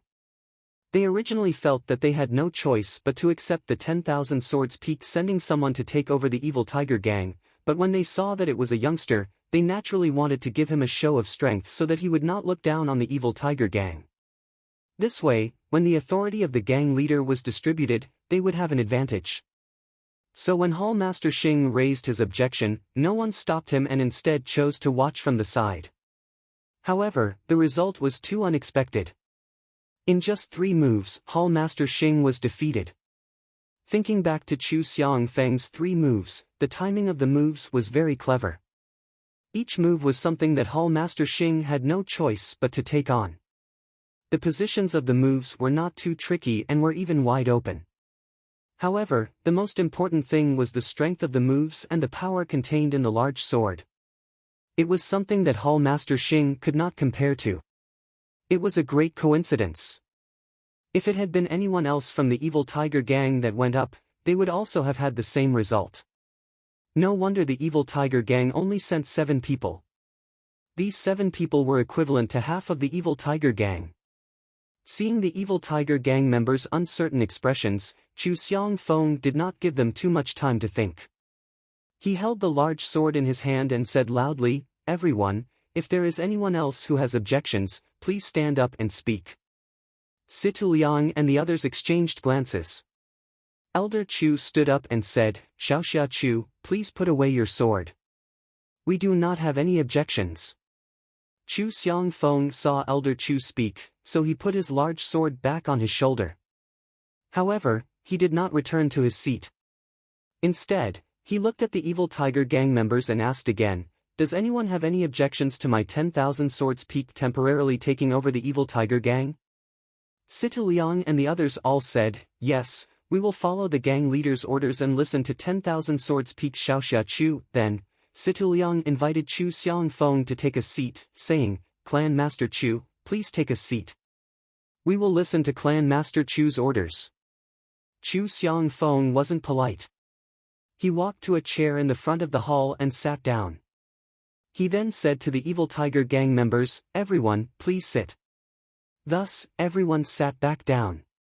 Chu Xiangfeng said, "Everyone, please do not have any misgivings. I am following my sword master's orders to temporarily take over the evil tiger gang. All matters will be handed over to clan leader Situ once she returns. Moreover, before clan leader Situ returns, the matters of the gang will still be handled by Elder Chu, hall leader Situ, and the others. We will not interfere. We only ask that hall leader Situ give us an explanation before you do anything." Situ Liang and the others were very puzzled. What was this? Taking over the position of clan leader and not using the clan leader's strength, he did not care about the matters of the gang. Hall Master Xing even looked at his cracked palm in regret. If he knew this would happen, he would not have competed with this person and lost his face for nothing. However, everyone had their own explanations. The evil tiger gang was their entire world in their eyes and could not be violated. However, in the eyes of this person, they were nothing more than chicken ribs. This Chu Xiangfeng probably didn't want to come, but because of his master's orders, he decided to not interfere and let them develop on their own. Thinking of this, everyone revealed expressions of relief. Chu Xiangfeng saw that everyone understood his intentions, so he didn't want to stay in the hall for too long. He said, "Then I'll have to trouble everyone with the matters of the evil tiger gang in the future. We will temporarily stay in the place arranged for us this afternoon. If there is nothing important, do not disturb our cultivation." After saying this, he cupped his hands and bid farewell to the evil tiger gang members. The group of people returned to their living quarters. When they returned to their living quarters, Chu Xiangfeng had everyone enter their own rooms and left one person to guard the door. Looking at the 5 people in the room, Chu Xiangfeng said with satisfaction, "Today, the matters of the evil tiger gang have been settled. From today onwards, we will guard this place and wait for the sword master's next orders. 2 junior brothers Wang, you should rest well tonight. Tomorrow morning, you will go to Lu Town and watch over that place. If any Jianghu people appear, immediately inform us." 2 of them cupped their hands and agreed. Afterwards, Chu Xiangfeng ordered the rest of the people, "The rest of you will follow our habits in the 10,000 Swords Peak and continue to practice martial arts. Do not slack off." Everyone agreed and went their separate ways. Situ Liang and the others were in the hall. After a moment of silence, Elder Chu opened his mouth and asked, "Little Liang, where have you arranged for young hero Chu and the others to stay?" He did not address them as Sect Master Chu. Situ Liang said, "Arrange for them to be in East Room 1 to East Room 7. Elder Chu said, "It's better to let them stay in the VIP rooms." Situ Liang replied, "All right, I will immediately arrange for people to take care of it." At that time, it was because I read the letter that my heart was in a mess. That's why the arrangements were inappropriate. Elder Chu then said, "How about this? Everyone is tired today. Let's go back and rest first. If there is anything else, we can discuss it tomorrow morning. How about that?" Everyone also left. Situ Liang leisurely returned to his own room. The room was not lit up with an oil lamp, so it was completely dark. He walked into the familiar darkness and closed the door tightly. He walked in front of his desk and just stood there. He looked at the moon covered by dark clouds outside the window and did not move for a long time. After a while, he seemed to have sorted out his thoughts. Only then did he light up the oil lamp. The bean-sized flame quickly filled the room with light. Situ Ping picked up a pen and paper and carefully wrote a letter with very small handwriting. Then, he carefully rolled it into a small paper stick and placed it into a metal ring. Following that, he took out 2 empty metal rings and placed 2 small paper sticks into them. Then, he placed the 3 metal rings into his pocket. Only then did he blow out the oil lamp and walk out of the room. After Situ Liang walked out of the room, he did not walk far away. Instead, he walked into a slightly bigger room right next to his room. When he opened this room, he could hear the gulyalu sounds of pigeons. So this was a place to raise carrier pigeons. He walked to the innermost corner with familiarity. From a pile of pigeon cages, he found 3 slightly smaller ones and opened them one by one.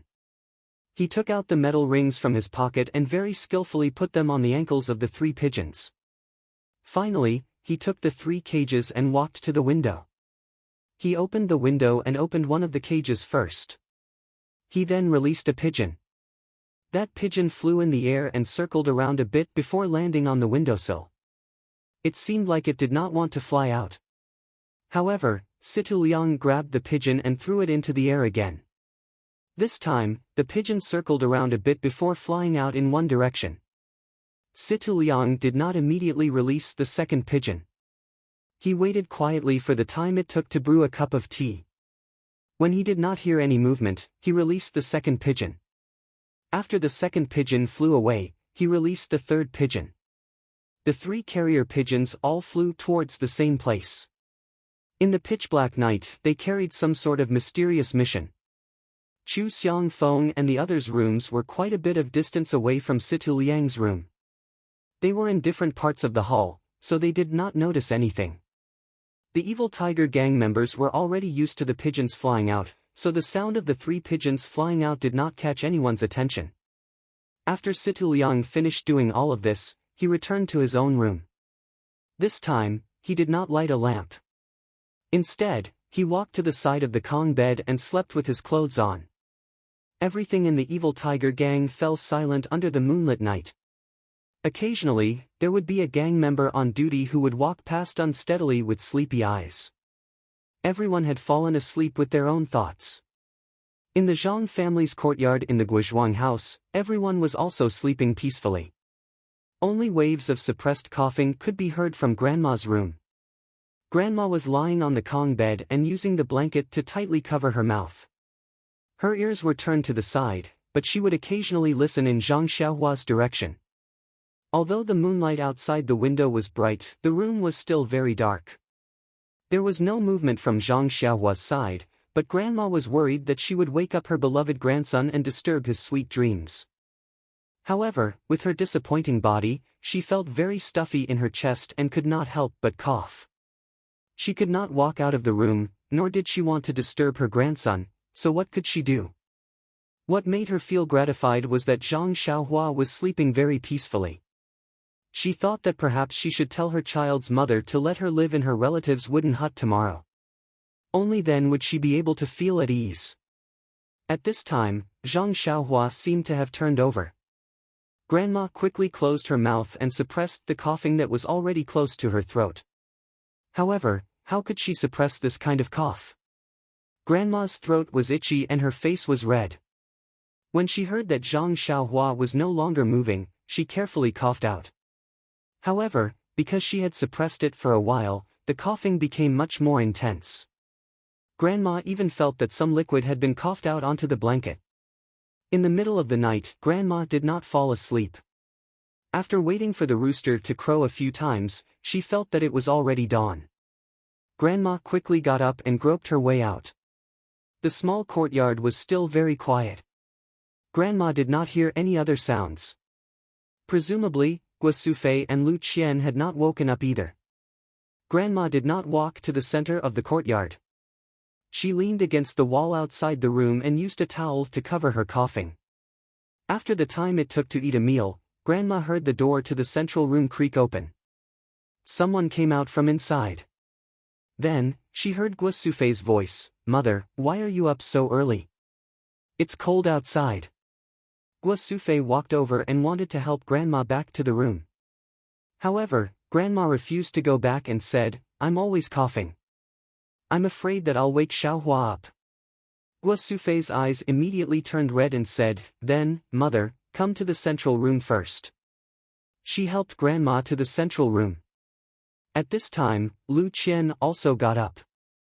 She was also very surprised to see Guo Sufei supporting Grandma. She quickly opened the door to the central room and let the two in. Listening to Grandma's continuous coughing, she could not help but think, "I don't know if this spring water really works. Grandma's condition is getting worse." Chapter 41. A new day had begun, and everyone was busy with their own matters. Grandmother was also sitting in the courtyard, enjoying the rare sunshine. Gua Sufei saw that the weather was very good, and the sun was shining brightly. She wanted to take out the quilts and mattresses in the house to dry. First, she hung the quilts in her room and Zhang Xiaolong's room to dry. Then, she went to grandmother's room to tidy up grandmother's and Zhang Xiaohua's quilts. But after she walked into the room, the family outside heard her cry out. Grandmother's ears were sharp, and she said, "What's going on?" "Gua Sufei." Then, Gua Sufei's voice came from the room, "It's nothing, mother. There's a mouse." Zhang Kai, who was fiddling with the farm tools, laughed and said, "You're already so old. Why are you still afraid of that little thing? It's a bit funny." When Zhang Xiaohua heard this, he quickly bounced over and said, "Mother, where's the mouse? I'll help you. I'm the best at catching mice." But he ran into the room and saw his mother sitting by grandmother's Kong. She was holding grandmother's quilt and sobbing softly. When Zhang Xiaohua saw this scene, he carefully walked over and asked his mother in a low voice, "What's wrong, mother?" Gua Sufei sobbed weakly and did not speak. Zhang Xiaohua looked at the quilt in his mother's hand and realized that the top of the quilt was black. Zhang Xiaohua did not understand what was going on and asked his mother, "Mother, why are you holding the quilt? Isn't it just dirty? I'll help you wash it, okay?" Hearing her son's obedient words, Gua Sufei was even more sad. She suppressed her sobs and said with a hoarse voice, "Xiaohua, this quilt isn't dirty. It's your grandmother who coughed up blood." Zhang Xiaohua felt a buzzing sound in his head. He was in a daze. He quickly asked, "Then, is grandma going to die?" Gua Sufei listened to her son's innocent words and her heart felt like she had eaten Chinese gold thread. She said, "Good son, mother doesn't know either." Zhang Xiaohua said with a sad face, "I don't want grandmother to die." Gua Sufei stretched out her arm and pulled her son into her embrace. She stroked her son's hair with her other hand and said, "Mother also doesn't want to, but look at Xiaohua. She's almost catching up with mother. Mother is also old. Grandmother, she will leave us sooner or later." Zhang Xiaohua was about to cry as she said, "I don't want to grow taller, mother. I don't want grandmother to leave me." Gua Sufei had already held back her sobs. She hugged her son and sighed softly. At this time, Zhang Xiaohua thought of Lu Qian's words. He asked, "Mother, Sister Lu told me that there are immortals who can live forever. If we find them, will grandma not leave us?" Gua Sufei said, "Maybe, Xiaohua. That's what the stories say, but no one has ever seen an immortal before." Zhang Xiaohua said, "Then I'll go find the immortals and ask them to save grandma." Gua Sufei said lovingly, "Good boy." Then she looked at her son. Looking at his clear eyes and anxious expression, she said, "No one knows where the immortals are. Where are you going to find them? And it's too late to find them now. Why don't you accompany grandma and let her hear your voice more?" Zhang Xiaohua nodded vigorously when he heard this, as if he really understood. At this time, Zhang Kai shouted outside, "Xiaohua, have you killed the mice?" Gua Sufei also shouted, "They've all run away. Where are we going to kill them?" Then she said to Zhang Xiaohua, "Let's go out, but don't cry when we go out. Don't let your grandmother know." Zhang Xiaohua nodded in agreement. Gua Sufei walked out of the house with the quilt in her arms. Zhang Xiaohua walked behind her with his head down. Gua Sufei went to dry the quilt. Zhang Xiaohua walked to grandma and said, "Grandma, are you thirsty? Shall I get some water for you?" Grandma smiled and said, "Yes, I'm a little thirsty." "Xiaohua, go get some water for grandma. You're so obedient.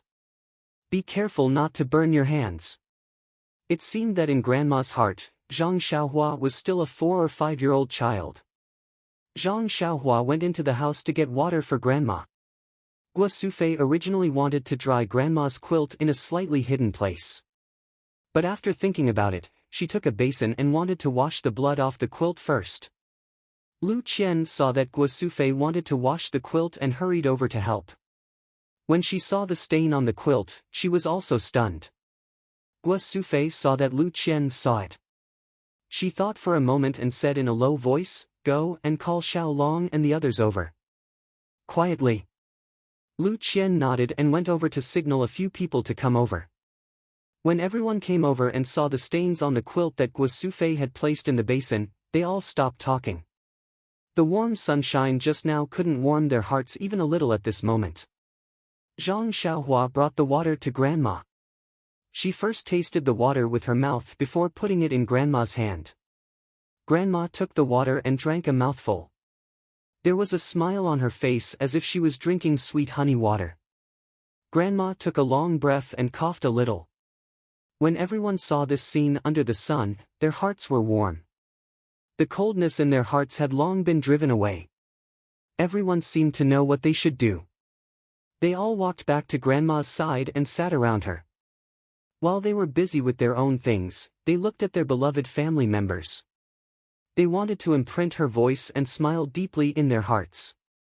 Grandma didn't know what others were doing. She just sat in the chair at ease, basking in the warm sunshine. A comfortable smile stayed on her face. She was very peaceful and happy. Guo Sufei was busy washing the quilt and drying it. She also sat beside Grandma and said softly, "Nyangqin, what do you want to eat for lunch? I'll make it for you." Grandma thought for a moment and said, "Make streaky pork." Guo Sufei said strangely, "Nyangqin, you don't usually eat such greasy food." Grandma said, "I'm hungry today. I want to eat some." Guo Sufei said, "Okay, I'll go to the village entrance to buy some meat later." Zhang Xiaolong immediately said, "Nyangqin, I'll go. I should go out more." Guo Sufei agreed. Lu Qian also said, "I'll go with you. Don't always carry heavy things with your arms. Be careful not to have problems again." Zhang Xiaolong said with a smile, "It's enough to buy 2 caddies of meat. How can I not be able to carry it?" Lu Qian smiled and didn't say anything. So the two went out together. Grandma narrowed her eyes and guessed that Zhang Xiaolong and them went out. Then she said to Guo Sufei, "Sufei, I want to tell you something." Guo Sufei said, "Okay, Nyangqin. Wait a moment. I'll get you a cup of water to moisten your throat." Guo Sufei poured another cup of water for Grandma. Then she moved a stool and sat opposite Grandma. She asked Grandma, "Nyangqin, what do you want to say?" Grandma said, "Sufei, did you vomit on my quilt?" Guo Sufei's face was shocked. She immediately said, "No, Nyangqin, no. It's just a little dirty. I'll wash it." Grandma sighed and said, Sufei, you don't have to hide it from me.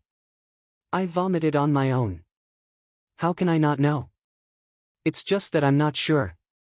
You can ask Xiao Kai and the others to go over and take a look. I can hear it. I know in my heart." Guo Sufei said, "Nyangqin, don't think too much. Your cough will definitely get better."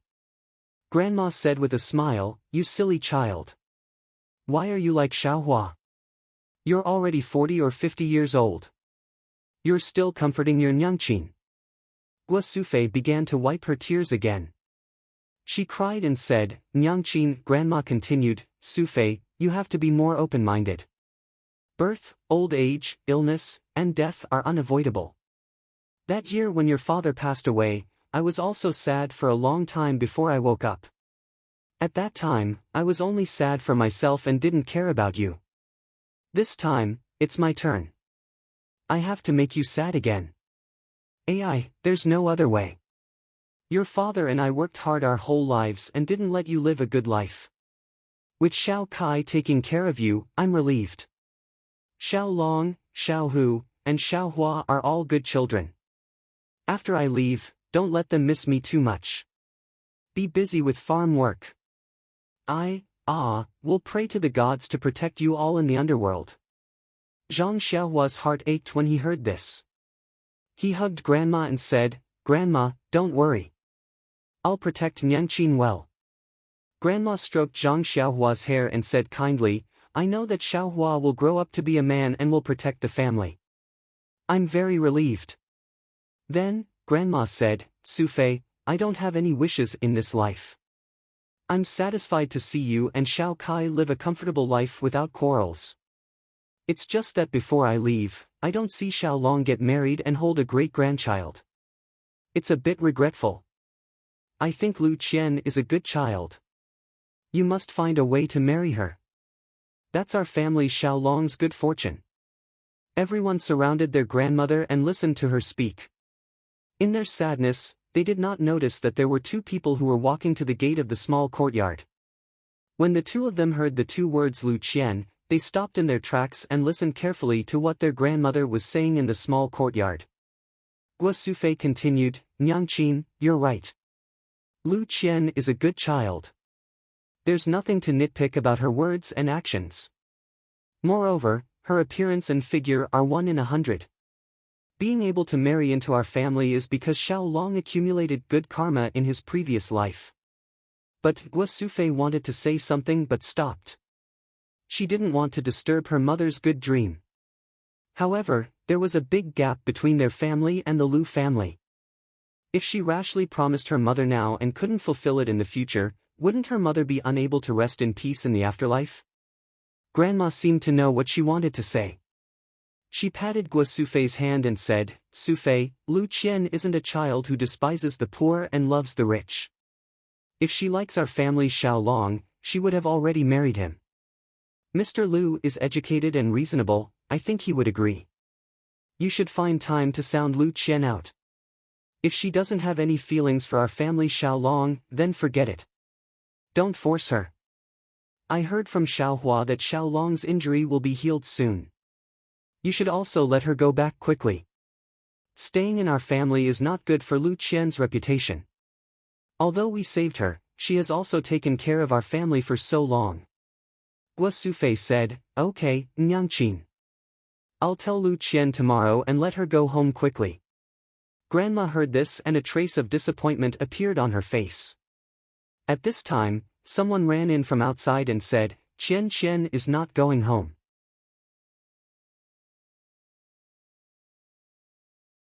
Chapter 42. The person who came in was Zhang Xiaolong. The two of them stood at the door and listened to the conversation between grandmother and mother. Lu Qian's face was red with embarrassment. Zhang Xiaolong listened and looked at Lu Qian's expression. When he saw grandmother's disappointed expression, he couldn't help but pull Lu Qian's hand and rushed into the courtyard. He said with a happy heart, Qian won't go home. Lu Qian blushed and wanted to withdraw her hand, but for some reason, she didn't do it. Instead, she obediently followed behind Zhang Xiaolong and ran into the courtyard. As he ran, he thought to himself, thank the gods and Buddhas, this layer of window paper has finally been pierced through. Some time ago, I was still worried that if Guo Sufei asked me again, how should I deal with it? Now, it's all gone because of Zhang Xiaolong's impulsiveness. This Zhang Xiaolong is really my lucky star. It's fate. Everyone looked at the two people who rushed into the courtyard inexplicably. When they stood in front of grandmother, they saw Zhang Xiaolong holding Lu Qian's hand. Their faces immediately showed an understanding expression. So it was like this. Zhang Xiaolong saw everyone's ambiguous gaze and then noticed Lu Qian's soft and smooth hand in his hand. For a moment, he didn't know whether to let go or continue holding it. Guo Sufei saw her son's embarrassment and quickly asked, Xiaolong, just now you said that Qian won't go home. Is it Qian's idea? Zhang Xiaolong pulled a long face and didn't know how to answer. At this time, the little hand in his hand gently scratched his finger. He understood and said happily, Yes, mother, it was Qian who told me. Everyone was overjoyed. Grandmother was so happy that she couldn't close her mouth. Guo Sufei walked in front of Lu Qian and asked in disbelief, Qian, this is a lifelong event. You have to think carefully. Don't regret it in the future. Others didn't think too much about it. They knew that Guo Sufei wanted to confirm Lu Qian's thoughts. Lu Qian was happy in her heart. This family was really simple. This should be the advice of her family, but they said it first. Lu Qian also knew that this time, she couldn't hesitate like last time. She finally nodded slightly, then broke free from Zhang Xiaolong's hand and ran out. Guo Sufei saw and quickly pushed her son and said, "Why aren't you chasing?" As if awakening from a dream, Zhang Xiaolong said, "Okay." But after taking a few steps, he came back and said, "Father, give me some money. We went out to buy meat and didn't bring any money." Zhang Kai hurriedly took out some silver from his bosom and gave it to Xiaolong. Xiaolong took it and quickly ran out to catch up with Lu Qian, who was obviously waiting for him outside the courtyard. When Grandma heard that Zhang Xiaolong had run far away, she smiled and said, "This child is really fated with Qian. Even without money, he can still turn it into an opportunity. When I heard what you said just now, I thought that there was no chance between him and Qian." Guo Sufei also said emotionally, "Yeah, last time I asked Qian for her opinion, but she seemed to be unwilling. I didn't know how to ask again. Now it's all settled." Zhang Kai also said happily, "Xiaohua, go to the entrance of the village and get me some wine. Let me be happy too." Zhang Xiaohua said, "Okay." She got up and ran out. When she ran far away, Guo Sufei asked, "Did you give Xiaohua any money?" Zhang Kai said gloomily, "No, I'll wait for him to come back." In the next few days, the Zhang family was a scene of joy and harmony. Lu Qian would slightly blush when she saw Zhang Xiaolong and deliberately avoid him. Zhang Xiaolong would also be inexplicably at a loss and made a lot of jokes. The family looked at the awkwardness between the two and shared the sweetness of their love. Grandma's expression was also very good, but she was getting thinner day by day. After not seeing her for a few days, she could feel that she had lost a lot of weight. Guo Sufei was happy for her son and sad for her mother. Others couldn't understand Grandma's situation, but Zhang Xiaohua could feel that Grandma's situation was not good. One day, he couldn't help it and secretly pulled Guo Sufei and said, "Mother, I want to talk to you about something." Guo Sufei was very puzzled by her youngest son's actions and said, "What trouble did you get into? Why are you so sneaky?" Zhang Xiaohua said angrily, "Mother, when did I get into trouble for you?" Guo Sufei touched his head and said with a smile, "Then what's the matter?" Zhang Xiaohua said sadly, "Mother, I can feel that something is floating away from Grandma's body. It floats away a little, Grandma is a little thinner, and I also feel that there is not much of it left on Grandma's body."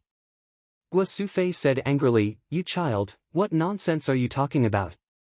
Zhang Xiaohua argued, "That's right, Mother, I really feel it. I told Sister Qian before and she believed me." "What did Sister Qian say?" Guo Sufei asked curiously. "Sister Qian said that it's because Grandma loves me the most, and I care about Grandma the most, so I can feel her physical condition. But she said that it's not easy to explain, anyway, some close relatives can know." Zhang Xiaohua answered seriously. When Guo Sufei heard this, she left Zhang Xiaohua and hurried to find Zhang Kai.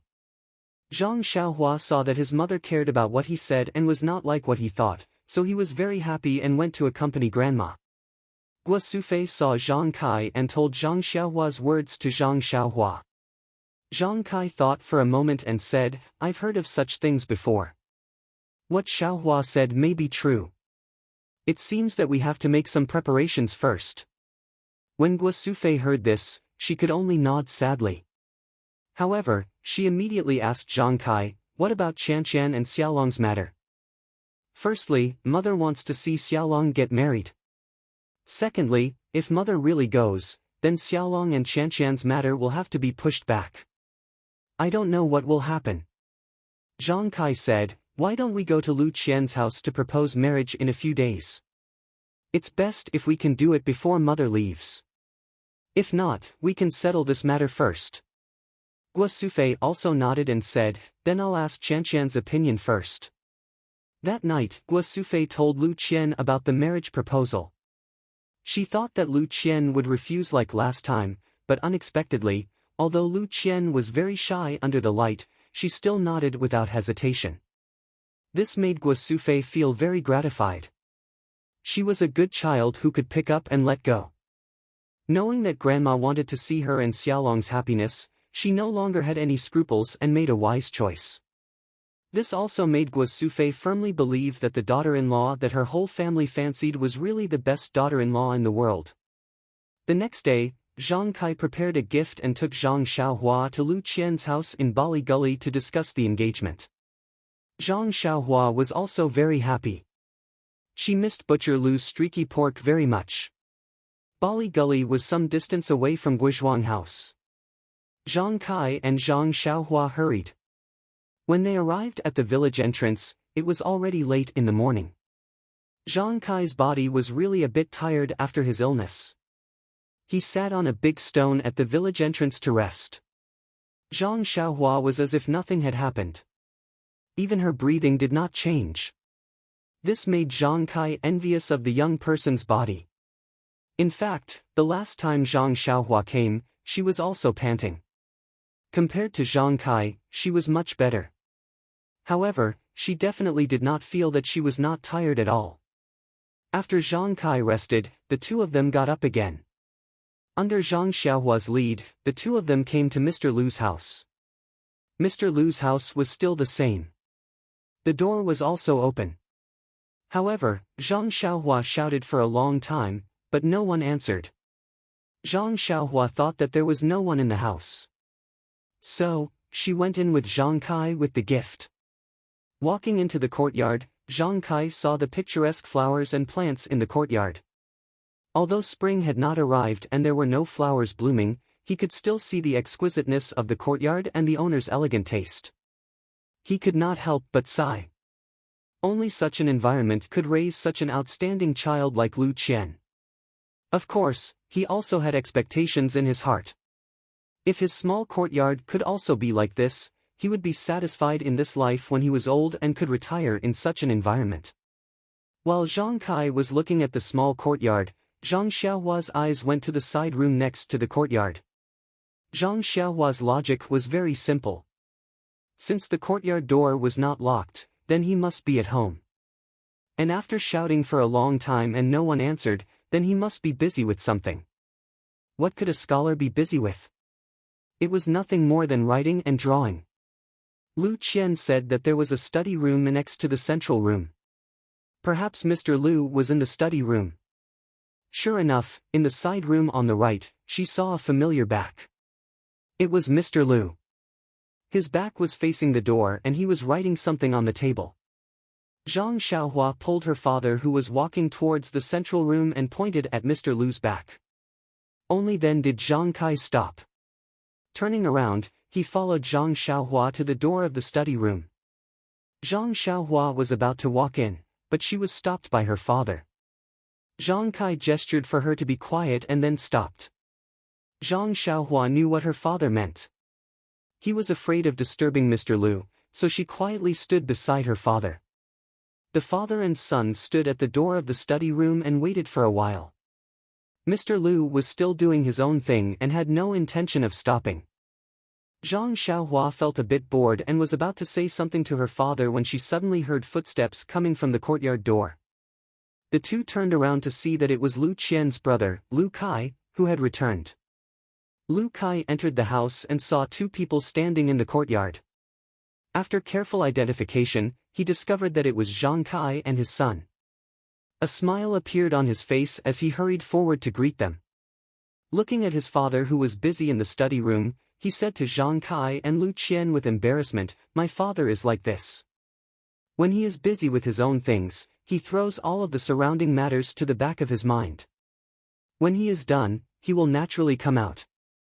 Uncle, please come to the central room."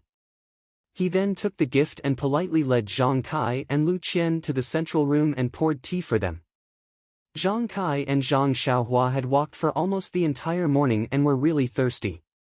Taking the tea, they gulped it down. As they drank, they thought, the taste of this tea really isn't as good as ours.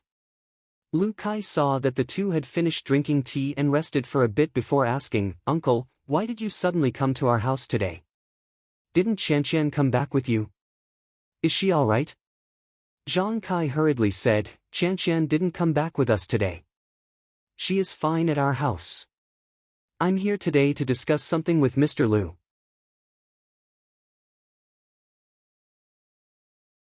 Chapter 43. Lu Kai casually asked, "What's the matter?"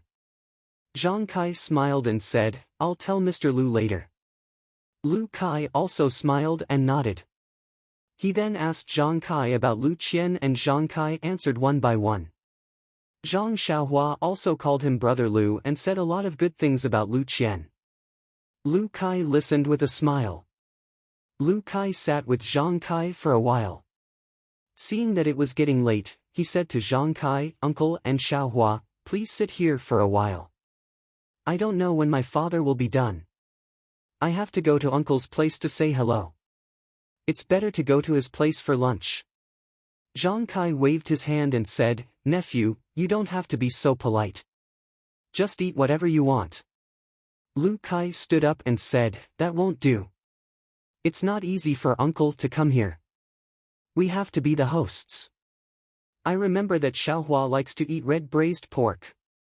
I'll let you eat to your heart's content this afternoon." Zhang Xiaohua stuck out her tongue and said, "Then, thank you Brother Lu." Lu Kai smiled and said, "You sweet-tongued brat." After saying that, he quickly walked out. Only Zhang Kai and Zhang Xiaohua were left waiting in the room. The two drank tea as they waited. After waiting for a while, Mr. Lu still didn't come out. At this time, a loud voice came from outside the door, "Brother Zhang, you're finally here."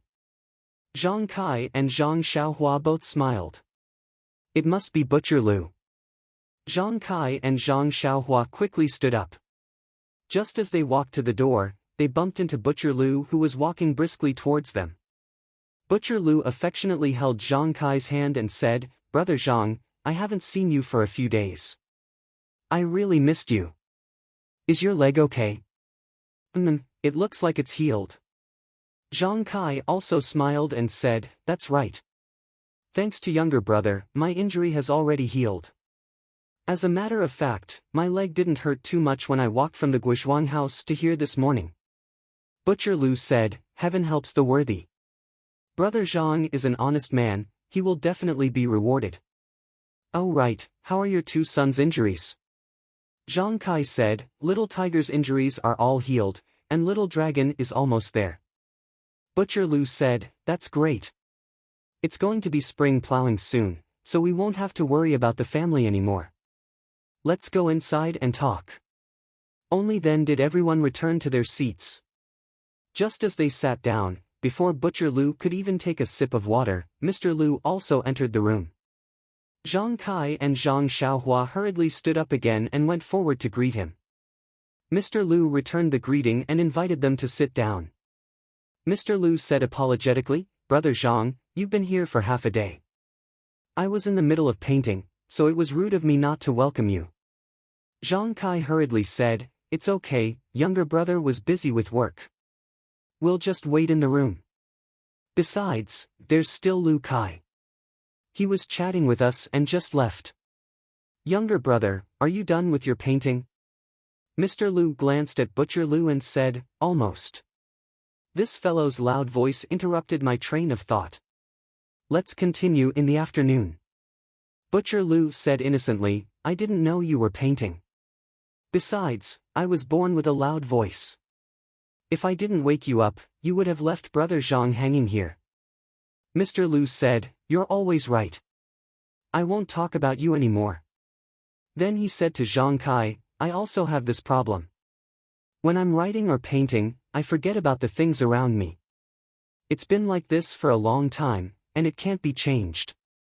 Come, please have some tea." After he finished speaking, he picked up his teacup and took a sip. Then he said regretfully, "This tea is much worse than Brother Zhang's.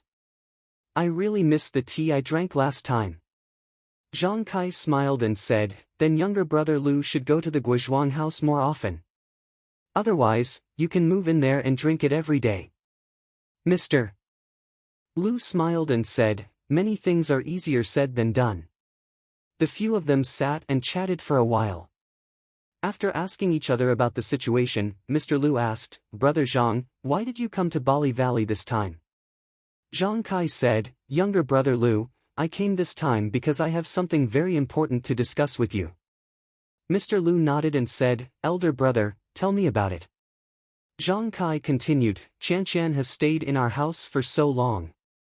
Everyone in our family likes her very much. Also, my eldest son, Zhang Xiaolong, is in love with her. I came this time to discuss with you whether we can become in-laws. After Zhang Kai finished speaking, he stared at Mr. Lu, hoping to see a smile or joy on his face. However, he didn't see any expectant expression. Instead, Mr. Lu was clearly stunned. Then he frowned, as if he wanted to refuse. Butcher Lu, who was beside him, had always been a straightforward person. This time, he didn't interrupt. His gaze moved from Zhang Kai to Mr. Lu, and then from Mr. Lu to Zhang Kai. It was a bit thought-provoking. After a while, Mr. Lu opened his mouth and said, Brother Zhang, you're a straightforward person. I'll get straight to the point with you. Let's say whatever we have to say and not hide anything. What do you think? Zhang Kai naturally agreed. Mr. Lu continued, before Qian's mother passed away, her only wish was for me to find a good husband for Qian. These years, many people have come to our house to propose marriage, but I haven't agreed to any of them. First, Qian isn't satisfied. Second, I don't think they can bring happiness to Qian. Also, I know that Qian has liked to read since she was young. Her wish has always been to find a knowledgeable husband. I know that Xiaolong is a good child and I'm not worried about his character. However, he doesn't seem to be literate. I'm afraid that when he's with Qian in the future, their interests won't be the same. Also, Qian hasn't done farm work since she was young. Needlework is naturally no problem for her at home, but when she's with Xiaolong in the future, she won't be able to do farm work. Also, Qian and Xiaolong have only known each other for a month or so. How could they fall in love so quickly? Qian may have a good impression of Xiaolong. This is normal. After all, Xiaolong saved Qian before.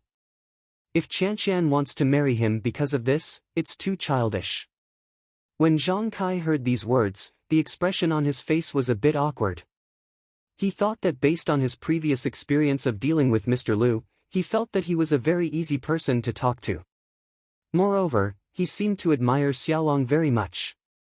Since Lu Qian had agreed, there shouldn't be any problems here. However, Zhang Kai was wrong. His admiration was limited to the admiration of a hot-blooded farmer in the countryside. It wasn't from the perspective of a father-in-law. Moreover, Xiaolong and Lu Qian lived in different worlds. Although they were both in the countryside, one was studying, and the other was farming. They really didn't have a common language. It was inevitable that there would be estrangement in their future life. Everything was natural for Zhang Kai, who was marrying a wife, to see. However, Mr. Lu, who wanted to marry his daughter, had to think very carefully. Zhang Xiaohua was also stunned. He also didn't expect that Mr. Lu, who looked very amiable, would refuse. However, he didn't know what to say. He could only look at his father and hope that his father could persuade Mr. Lu. Zhang Kai said, Mr. Lu worries too much. In marriage, the first thing is that both parties are in love. Since Xiaolong and Qian are willing, then they can definitely live a good life. Brother, you said that there is no common topic. I think that in the future, I will let Qian teach Xiaolong more. Won't it be cultivated slowly? There is also farm work. Qian doesn't know how to do farm work. Naturally, we won't let her do it. Our family has 4 strong laborers. We definitely won't let Qian work in the field. Mr. Lu sighed and said, didn't I just say that some things are easier said than done? In addition, Lu Kai hasn't gotten engaged yet. Lu Qian, as the younger sister, getting engaged first isn't too good. Zhang Kai also forgot this point. Yes, farmers had the habit of marrying the elder brother first and then the younger sister. The elder brother's marriage hadn't been settled yet.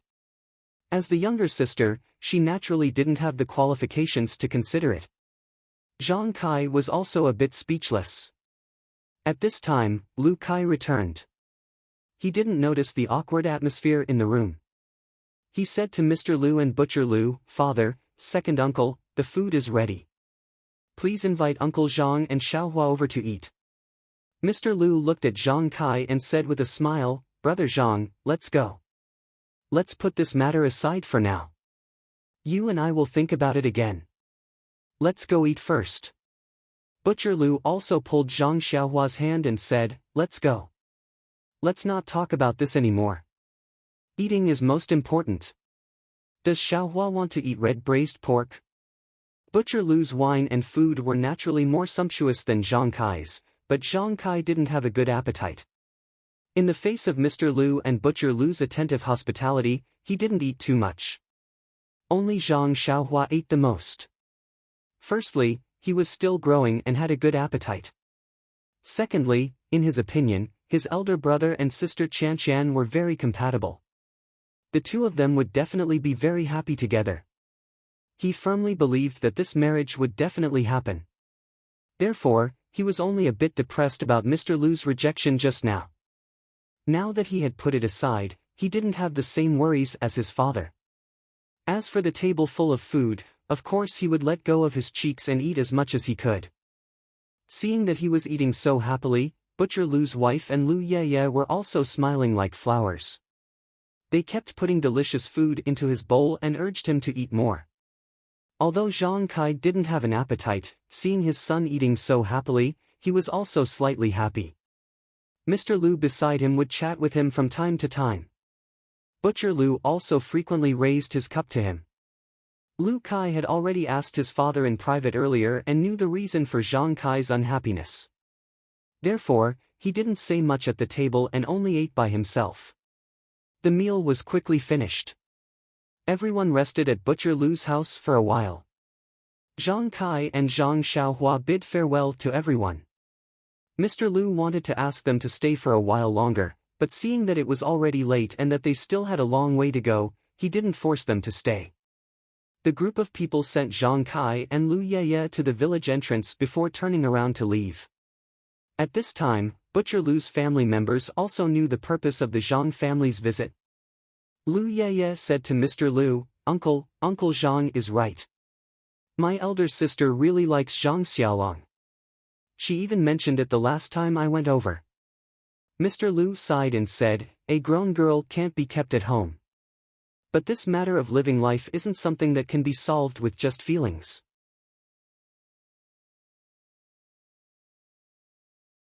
Chapter 44. On the way back from Bali Go, Zhang Kai kept thinking about what Mr. Lu said. I agreed to let Qian take care of Xiaolong because I wanted her to repay my kindness. The hero saves the beauty and the beauty repays the hero with her body. That is a legendary story. I never thought about it. Now that Xiaolong's injury has recovered, I want to bring Qian back in a few days. It's not good for her to always stay at Brother Zhang's place. What could Zhang Kai say? There was a gap between his family and the Lu family. Xiaolong was a farmer. Compared to Lu Qian, a well-educated girl, he was indeed unworthy. These days of getting along, in the eyes of the Zhang family, Lu Qian was a golden phoenix. The Zhang family didn't have a parasol tree, so how could the phoenix fall? Although Lu Qian really liked Zhang Xiaolong and was willing to live with the Zhang family, who knew what it would be like when they really lived together in the future. Rather than being upset in the future, it was better not to be together now. It was a pity for Lu Qian, this good daughter-in-law, and Xiaolong's infatuation.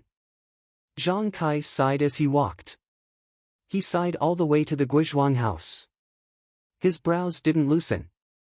At home, Zhang Xiaolong and the others were naturally waiting, hoping that Zhang Kai could bring back good news. But when they saw Zhang Kai enter the door with a gloomy face, they knew that things didn't go well. Zhang Kai entered the house and sat on the chair. Zhang Xiaolong quickly poured water for him. Zhang Kai drank the water and rested for a while. Then, he told them about what happened at Mr. Lu's house. Everyone was nervous and didn't speak. Guo Sufei asked Zhang Kai, do you want to tell mother about this? Zhang Kai thought for a while and said, don't tell her first. Mother knows that we went to Bali Go.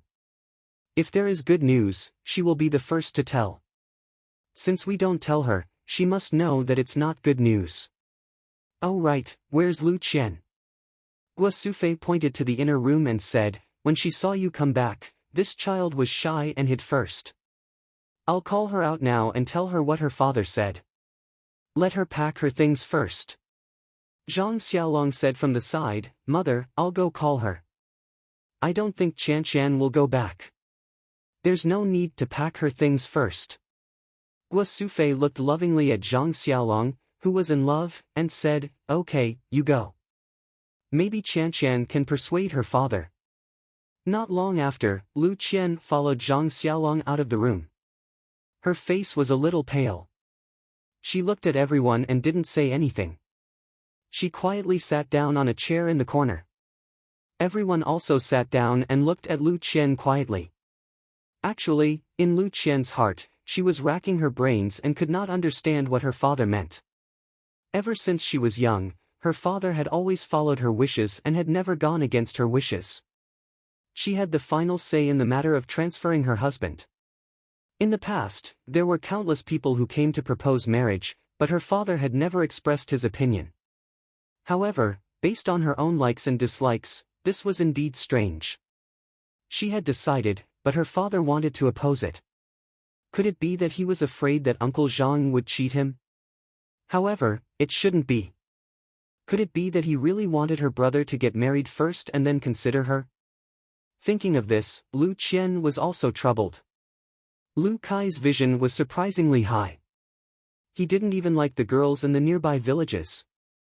If she waited for him to get married first, wouldn't she become an old lady? Lu Qian raised her head and looked at everyone's eager eyes. She forced a smile and said, I don't quite understand what my father means. In a few days, when my father comes to pick me up, I will ask him properly. Then she looked at Zhang Xiaolong and nodded at him. Only then did Zhang Xiaolong reveal a trace of a smile from his face. This night was destined to be a depressing night. Everyone didn't eat well for dinner. They hurriedly ate a little and then cleaned up. When Guo Sufei was delivering food to her grandmother asked if Zhang Kai had brought back good news. Just as Guo Sufei was about to stutter, her grandmother said, It's okay, Sufei. I know our family's situation very well. These children are very outstanding, but our family's situation is like this. It's normal for others to dislike us. Let the children leave it to fate. If it's not a family, they will enter the same house. Our daughter-in-law will marry over sooner or later. When Guo Sufei heard this, she was both happy and worried. She was happy because her mother could see more clearly than herself. She was worried because her mother's last wish could not be fulfilled. She was a bit unfilial. She was worried because her mother's last wish could not be fulfilled. After dinner, everyone was not in the mood to work. They chatted for a while and then went to sleep. Only Zhang Kai and Guo Sufei discussed in low voices in the central room for a long time before returning to their own room. There was no oil lamp in the inner room. Guo Sufei groped around in the dark and got on the Kong. She laid there and was still thinking about the things that she discussed with Zhang Kai. At this time, she heard Lu Qian tossing and turning and couldn't sleep well. She asked her, Are you thinking about your father's words? Yes, Auntie. Lu Qian answered vaguely. Guo Sufei said, Qian, in fact, your father is also good to you. After all, you are still young and haven't experienced many things. Your life experience is also lacking. Your father has his own ideas and hopes that you can live a happy life. We all understand. After all, a family like ours can't give you much. When your father was young, it was because of the family's financial situation that he didn't let your mother take good care of her body. This caused his lifelong regret, so he values this very much. Most importantly, I think he wants to find a scholar for you. He and your brother are both scholars. Naturally, they hope that your husband is also a scholar. You too can recite poems and write couplets. This kind of life is what you should have. As for Xiaolong, he is my own son. Of course, I think that he is very good. However, our family's financial situation was indeed not good back then, so we didn't let him study. This was also forced by life. Who doesn't want their children to be successful? I know, Auntie. I now vaguely understand father's intentions, but in my heart, I still feel that reciting poems and being romantic is bliss. You fetch water and I water the garden, you plow the field and I weave cloth is also a kind of bliss. The two people in the family have the same heart and love each other. Although they are somewhat poor, they can change it through their own hands. I grew up in the countryside, so I don't have to worry about my mother's health. My body is very good. Although I haven't done farm work since I was young, I believe that if I do, I won't be worse than others. Lu Qian said, very unconvinced. Guo Sufei smiled and said, Qian Qian, you are really a child who doesn't admit defeat. In fact, marriage is often not just a matter between two people. You have to integrate into a new family and adapt to their life. You also have to let them accept you. It is not just your husband who can accept you. Moreover, there are many small things like oil, salt, soy sauce, vinegar and other small things in the family. Any small thing will make your life unhappy. Lu Qian said, Auntie, I know all about these things. When I was at home, father and brother didn't know how to do housework. I did everything. I believe that I am fully prepared for all of these. And during the time I lived here, I feel that the atmosphere at home is very good. It is very harmonious. I can feel a feeling here that I can't enjoy in my home. I feel that I can integrate into this family very well. Her voice became softer and softer, as if she was embarrassed. Also, the most important thing is that I think Xiaolong is very good. He is very good in all aspects. I don't want to lose the opportunity to make my life happy because of family circumstances. In fact, I have hesitated before. I feel that Xiaolong is illiterate and there is nothing to say to me. I also thought that I can teach Xiaolong to read and write. He also agreed. I think that we will live a good life and you won't have to worry. Lu Qian's voice was so low that it could not be heard. Fortunately, it was dark and Lu Qian's face was already red. She was able to say all these words. Guo Sufei was very gratified when she heard this. She also comforted Lu Qian, Qian Qian, today you have said all these. Auntie is very happy. You also saw that our family likes you very much. Not only Xiaolong, your uncle and I also sometimes see you as our daughter-in-law. Xiaohua and Xiaohu also want to call you sister-in-law. We will do our best to marry you. Do you still remember the last time in Lu Town? Didn't that bully compensate us with money? Lu Qian said, oh, yes. If you didn't mention this, I would have almost forgotten. That is not a small sum of money. Guo Sufei said, just now, I discussed with your uncle. If your father is really poor because our family is poor and doesn't have enough money to let you live a good life, we plan to exchange the banknotes. I believe that this amount will definitely satisfy your father. Lu Qian immediately stopped her. She said, Auntie, this money must not be used now. If the bully has an ambush in Lu Town's bank, then wouldn't we be walking into a trap? If we are not 100% sure, we must not do this. Otherwise, we will not be able to live a normal life, let alone let my father be relieved. Moreover, my father is not a person who only cares about money. He must have other ideas. Everything will wait for him to come. Guo Sufei also said, that's right. I also said that to your uncle. But your uncle seems to have drilled himself into a dead end. He is afraid that your father will take you away, so he thought of this method. Later, when your father comes, we will properly ask him about his thoughts. Anyway, I feel that if Xiaolong does not look for you, he will not take a fancy to other girls. Maybe he will not look for other girls for the rest of his life. Lu Qian smiled and said, Auntie, look at what you are saying. How can I be that good? It is also our fate that I can meet Xiaolong. Guo Sufei said, yes, it is fate. But fate is determined by the heavens. It depends on the person to be able to turn fate into a real family. The heavens do not care about this. We should go to bed early and have enough energy to take care of our family. Lu Qian said, okay, auntie. You should also go to bed early. Lu Qian told Guo Sufei about her worries. She felt very relaxed and fell asleep in a short while. Guo Sufei heard Lu Qian's light snoring and felt happy. Even if this kind of girl could not be her daughter-in-law, she wanted to wish her happiness. Thinking about it, she also fell asleep. Only in the opposite house, Zhang Kai and Zhang Xiaolong could not fall asleep. They did not know when they fell asleep.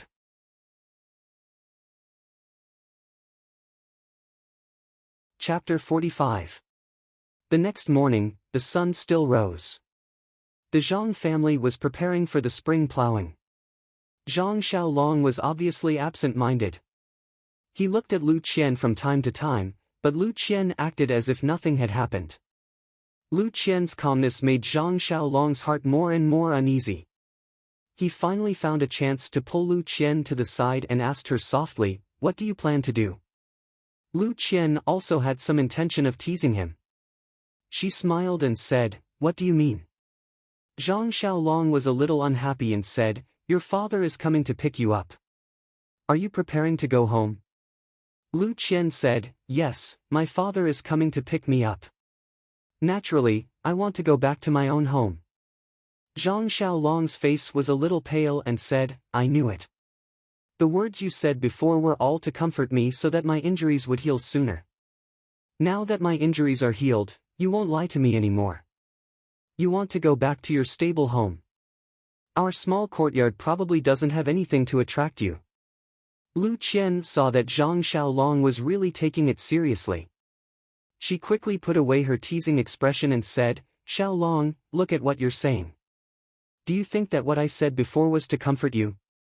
Don't you know what I'm thinking?" Zhang Xiaolong was stunned and said, "It's not that I don't believe you, but at this juncture, you're so calm, and my heart is so anxious that it's about to burst into flames. Of course, I want to ask you what solution you have." Lu Qian smiled and said, "You usually look very smart, but in the end, you've fallen into a cliché. Isn't there a saying, when the water comes, escape through the earth, when the soldiers come, block them? Of course, my father wants me to go back and will come to pick me up. But whether I go back or not, isn't it up to me? Usually, my father goes along with my matters. This time, it's a little unexpected. I think I should wait for my father to come and ask him properly. Once I know the reason, there will naturally be a solution. Why are you in a hurry?" Zhang Xiaolong smiled and said, "I'm not as confident as you are. Of course, I'm confused because I'm concerned. Moreover, I think that we should take the initiative to talk to your father. It's better than waiting here for your father to find us." Lu Qian looked at Zhang Xiaolong and praised, "You are right. If we take the initiative to attack, we will have the initiative in our hands. When my father comes, we will be at a disadvantage. Maybe there will be other changes. And, why don't I go home first and see the situation first?" Zhang Xiaolong was embarrassed and said, "I just had a little idea, I didn't think as deeply as you did. Moreover, I was thinking that I should accompany you. My injuries have already recovered, so walking for half a day shouldn't be a problem." Lu Qian pondered for a moment and her eyes lit up as she said, "Your idea is even better. Let's go find my father and see what he's up to." Zhang Xiaolong said worriedly, "Qian, what if your father doesn't change his mind and insists that you go back?" Lu Qian said slyly, "That won't happen. I naturally have a way to deal with my father. He will agree." Zhang Xiaolong was still worried and said, "I'm talking about if." "What if?"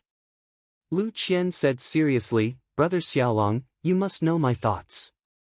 There are many things that we haven't said to each other clearly. However, you must believe me. I will accompany you." At the end, her face turned red and her head couldn't help but lower. Zhang Xiaolong gathered his courage and reached out to pull the soft hand in front of him. He said in a low voice, "Qian, you are so good." This time, Lu Qian didn't let him pull her. She broke free from his hand and said, "You should think about when to go to 8 Mile Grove first. After saying that, she ran away. Zhang Xiaolong looked at Lu Qian's back and savored it for a long time. The uneasiness in his heart had long disappeared. When Zhang Xiaolong returned to everyone's sight, the horn of war had already sounded in his heart. He walked in front of Zhang Kai and said, "Father, Lu Qian's father didn't say when to pick her up." Zhang Kai looked at Zhang Xiaolong and said, "That's right. He just said in a few days. He didn't say a specific date." Zhang Xiaolong said, "It's like this. Father, I want to go to 8 Mile Groove with Lu Qian and have a good talk with Lu Qian's father." When Zhang Kai heard this, he was stunned. He frowned and said, "Is this your idea or Lu Qian's idea?" Zhang Xiaolong said, "It's my idea. I also discussed it with Lu Qian just now. She also agreed." Zhang Kai's frown immediately loosened. He smiled and said, "Good boy, you have a way. When father was young, he didn't have such courage." "Not bad, hee." While laughing, Guo Sufei walked over and asked, "Child's father, what's so funny?" Zhang Kai said, "Our son is promising. He knows to find a wife for himself." Guo Sufei didn't quite understand what he meant.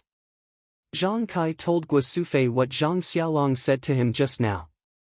Guo Sufei was also very happy and said, "This idea is not bad.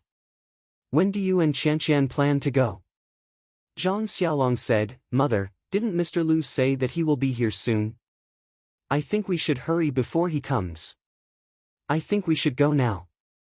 Guo Sufei looked at the sky and said, "If we go now, we won't be able to come back today. Why don't we wait until after lunch? I'll go cook with Qianqian. Sigh, if I don't have Qianqian's help in the future, I won't be able to cook. Xiaolong, you have to leave Qianqian behind." Zhang Xiaolong smiled and said, "Okay, mother. I will definitely." Lunch was naturally finished in a hurry. Zhang Xiaolong and Lu Qian packed up and prepared to go.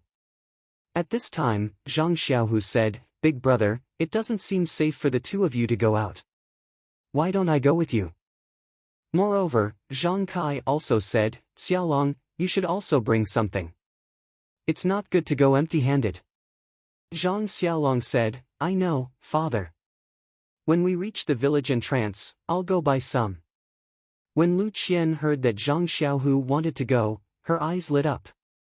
She said to Zhang Xiaolong, "Let Xiaohu go with us. It's safer for the three of us to go. Moreover, you don't have to buy anything. It's good enough to bring some of the well water at home to my father." Zhang Xiaolong slapped his forehead and said, "Look at me. Your father loves this water the most. I forgot." Zhang Xiaohua jumped up from the chair and said, "I'll go pick some fresh ones. You guys prepare something to hold the water." When Xiaohua returned with the well water, Zhang Xiaolong borrowed a sealed bottle from a neighbor and filled it to the brim with well water. This bottle of water was naturally taken by Zhang Xiaohu. Thus, the three of them went on their way. There were two roads from the Guozhuang house to Bali Go. One was along the river, through a bamboo forest, and then climbing a few hills, passing by the side of a few villages. The other was on a small bridge. There was a large road in the direction of Benlu town. After walking to a village, it was still a large road that led to Bali Go. The small road was rugged and not easy to walk on, but it was short. Although the large road was easy to walk on, it was 2 to 3 times the distance of the small road. Zhang Xiaolong and the others naturally chose the small road. Now that it was spring, the river water had long been frozen. The gurgling stream flowed slowly, and the sound was indescribably pleasant to the ears. The birds were also active, chirping. Along with the sound of the water, it made their footsteps particularly relaxed. Zhang Xiaolong and Lu Qian walked in front hand in hand. It seemed that they no longer had the scruples of being at home. They wantonly enjoyed the feeling of each other's hands. They looked around and admired the spring scenery while talking non-stop. Zhang Xiaohu, who was some distance away from them, fell behind. He held the bottle of water in his hand and smiled as he looked at his elder brother and future sister-in-law. In his heart, other than envy, there was also a trace of expectation. He was looking forward to a beautiful encounter in Bali Go.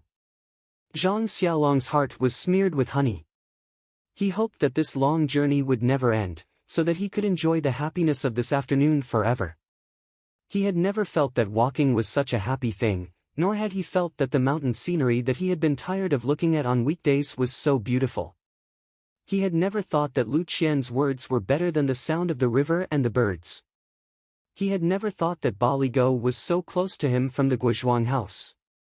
It seemed that they had arrived at the place as soon as they started walking. When Lu Qian pulled back her hand, he was still dizzy and asked why. It was not until Lu Qian shyly said that Bali Go, where she grew up, was in front that he realized that the journey of walking in the clouds had come to an end. Lu Qian led Zhang Xiaolong and Zhang Xiaohu into the village. From time to time, people who knew Lu Qian greeted Lu Qian. Some girls and aunties even stared at Zhang Xiaolong and Zhang Xiaohu's faces unscrupulously and scanned their bodies. Not only did Lu Qian's face turn red, but Zhang Xiaolong and Zhang Xiaohu were also at a loss.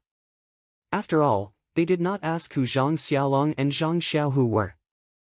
Naturally, Lu Qian could not explain. Although she wanted to let them think what they wanted, she did not want them to think blindly like this. However, her house was still very far from the village entrance. Presumably, not long after she reached home, the topic of Zhang Xiaolong would probably spread throughout the village. When Lu Qian brought Zhang Xiaolong and Zhang Xiaohu home, it was very coincidental that Mr. Lu and Butcher Lu were drinking tea and talking in the small courtyard. As soon as Lu Qian entered the door, she saw Mr. Lu sitting on a small stool under the eaves. He was holding a teapot and pouring tea into a teacup. Butcher Lu, on the other hand, was holding a wine gourd that he usually used. From time to time, he would bring it to his mouth and take a sip. When Lu Qian saw her father, the rims of her eyes seemed to turn red. She shouted, "Father," and ran over. Mr. Lu was also stunned. When he saw that Lu Qian had returned, he was naturally happy in his heart. He put down the teapot and stood up to welcome her. Although it had not been long since they last met at the Zhang family, this time, Lu Qian had returned home. The feeling was naturally different. Lu Qian threw herself into her father's embrace and hugged her father's arm like a child. Mr. Lu lovingly stroked her hair and only said, "You're back. It's good that you're back."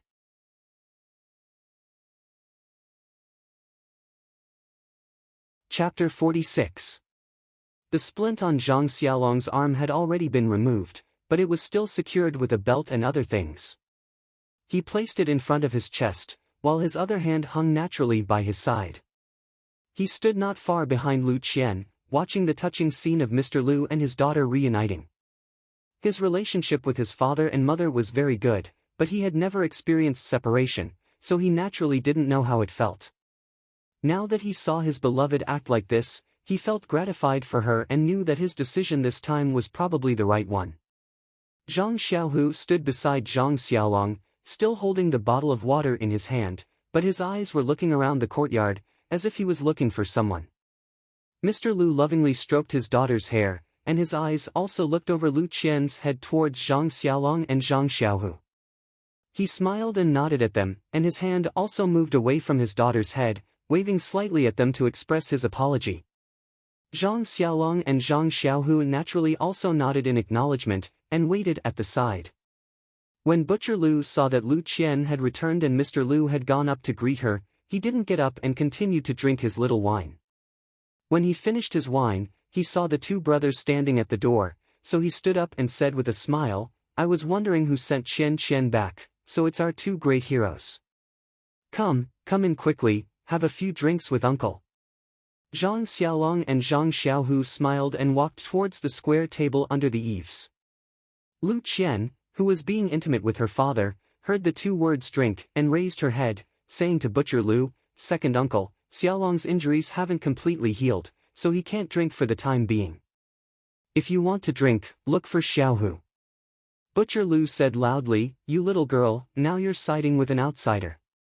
Lu Qian said sweetly, "Second uncle," Butcher Lu said, "All right, don't call me that, I know, I don't usually see you call me second uncle. Mr. Lu, on the other hand, looked thoughtfully at the farmer boy who was walking towards him. His youthful face was full of vitality. He did not look like a yes-man like the other farmers, nor did he look as careful as Zhang Kai. His eyes seemed to be very bright. The clothes on his body were very shabby, but they were very clean. They fit him very well. His footsteps were also very steady. Each step left a footprint which made people feel very at ease. Mr. Lu naturally knew why Lu Qian brought Zhang Xiaolong back. Although he strongly disapproved of this marriage, he did admire Zhang Xiaolong. At this time, Zhang Xiaolong and Zhang Xiaohu also walked in front of Mr. Lu and respectfully bowed to him. Mr. Lu didn't stand on ceremony this time. He simply gestured and said, "You've come a long way. Seeing that it's getting late, it's not likely that you'll be able to return to the Guizhuang house today. Why don't you stay at my place for the night? You can go accompany my second brother first. I'll go after talking with Qian." After the two brothers agreed, they walked under the eaves and each picked up a stool to sit down. They chatted with Butcher Lu. Mr. Lu then said to Lu Qian, "Qian, let's go to the study to talk." Lu Qian let go of her father's arm and said, "Father, you go first. I'll go make some tea for you. Xiaolong and I specially brought this from the Guizhuang house. Do you want to drink it?" Mr. Lu didn't say anything. He helplessly shook his head and smiled as he went back to the study. Lu Qian walked under the eaves and took the bottle of water from Zhang Xiaohu's side. She glanced at Zhang Xiaolong and said, "You two go chat with second uncle first. I'll go boil some water in the kitchen. I'll also make some side dishes and snacks while I'm at it. After walking for the whole afternoon, you must be hungry." Lu Qian went to the kitchen and put the well water on the fire to boil. When the water was ready, she looked around the empty kitchen and picked up some ready-made items to make two simple dishes. She couldn't make any snacks and only had a few leftover biscuits. She took them out along with the side dishes to satisfy the two brothers' hunger. Butcher Lu happily ate the side dishes and drank a little wine.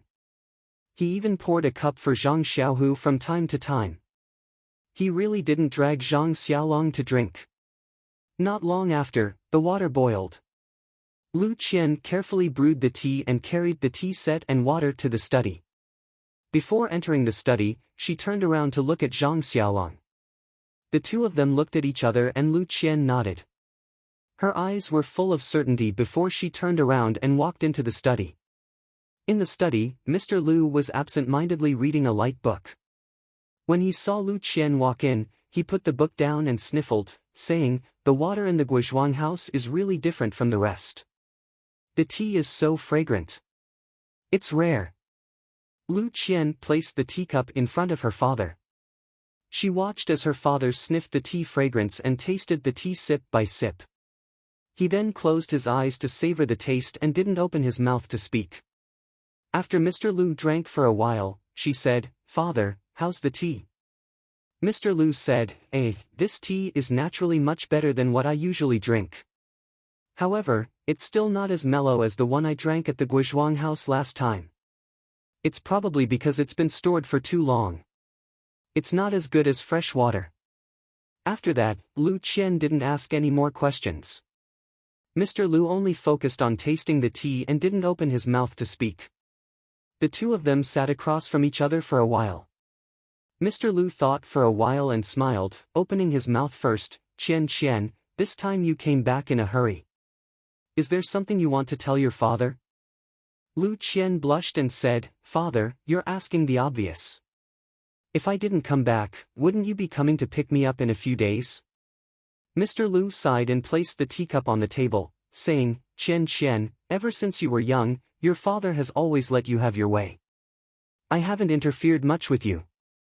This time, your father didn't listen to you. You should know your father's painstaking efforts." Lu Qian thought for a while and said, "I'm guessing that father's intention is that you're afraid that I'll suffer in the Zhang family and have to do farm work every day. You're also afraid that Zhang Xiaolong is a rough village man. You're afraid that my life won't be as good as it was at home." Mr. Lu nodded and said, this life isn't a problem of one person. It's the life of two people. If one person likes to study and the other wants to do farm work, then the direction of life will diverge. Naturally, life will be boring and won't last long. Moreover, the Zhang family is very poor. You should know in the time you've been there that it won't be as comfortable as living in 8 Mile Valley. Lu Qian also nodded and said, Father, you're right. I've considered all of this. I've even told Zhang Xiaolong's mother. She said something similar to what you said. She also hoped that I would consider it carefully.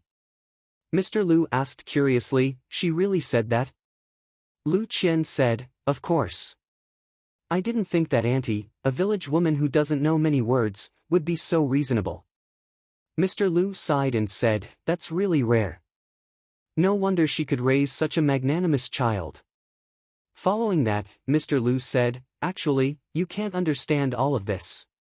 It's just that we've experienced it before. With your personality, even if we say it, it might not be useful. Only when you hit a wall will you understand Father's painstaking efforts. However, although your mother's matter happened a long time ago, it's still vivid in my mind. If I had the ability, I wouldn't have let your mother suffer and leave us early. Therefore, I don't want your mother's tragedy to happen to you again. Lu Qian naturally had a card up her sleeve and said, Father, perhaps you're too stubborn on this point.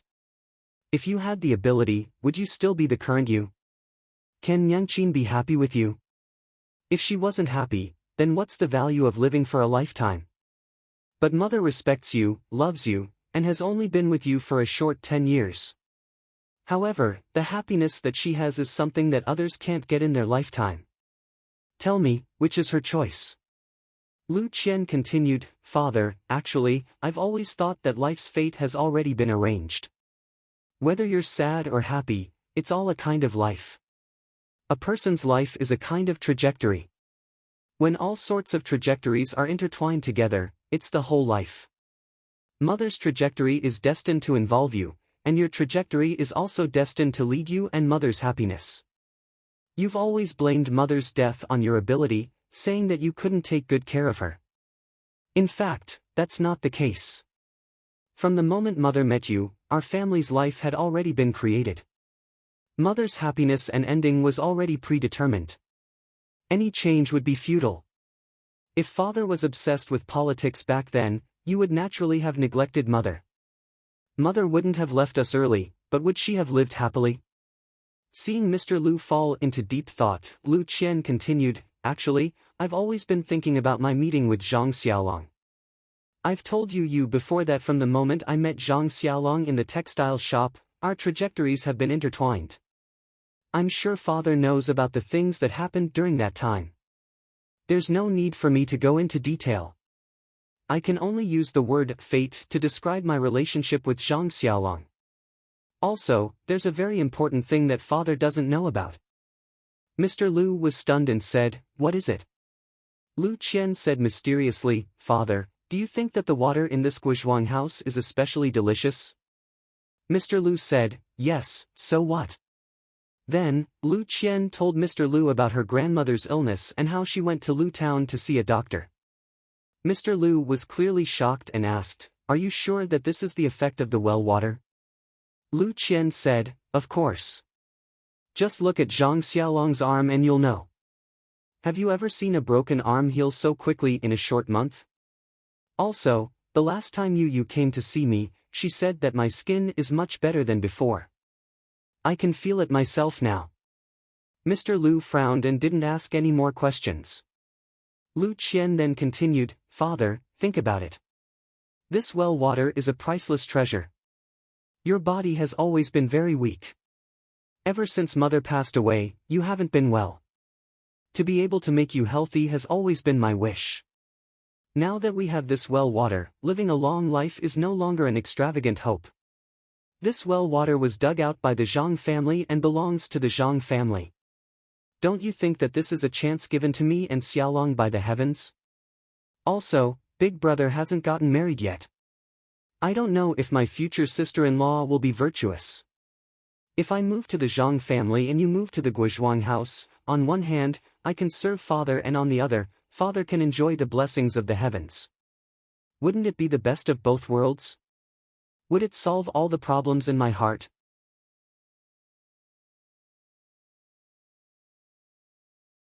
Chapter 47.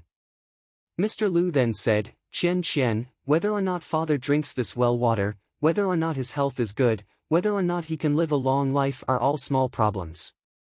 You being able to live a peaceful and happy life is what father wants to see the most. Lu Qian said, Father, then if I can live a peaceful life and at the same time take care of you and ensure your health, then why wouldn't I do that? Moreover, marriage is a gamble. You may be able to see a person's nature with a single glance, or you may never be able to see it. You can only judge whether someone is good or bad based on their appearance. If you gamble correctly, then happiness is yours. Those so-called matching families are just people's interpretation of those successful marriages in the past. How many unhappy lives in this world are the result of matching families? Liang Shanbua and Zhu Yingtai's beauty is only a legend. Perhaps when it comes to real life, they may not be as loving as father and mother. Although Zhang Xiaolong does not have Liang Shanbua's style and elegance, he surpasses Liang Shanbua in his steadiness and kindness. Those scholars in the past, I can only see their surface and it is difficult to go deeper. As for Xiaolong, I can see his nature with a single glance. I am willing to continue my fate with him. Mr. Lu was stunned hearing this and said, Qian, teaching you to read and read since you were young, I don't know if it is correct. You have read so many books that I have no words to refute you. Lu Qian smiled and said, Father, I am just feeling a little. Compared to your knowledge, I am still far from it.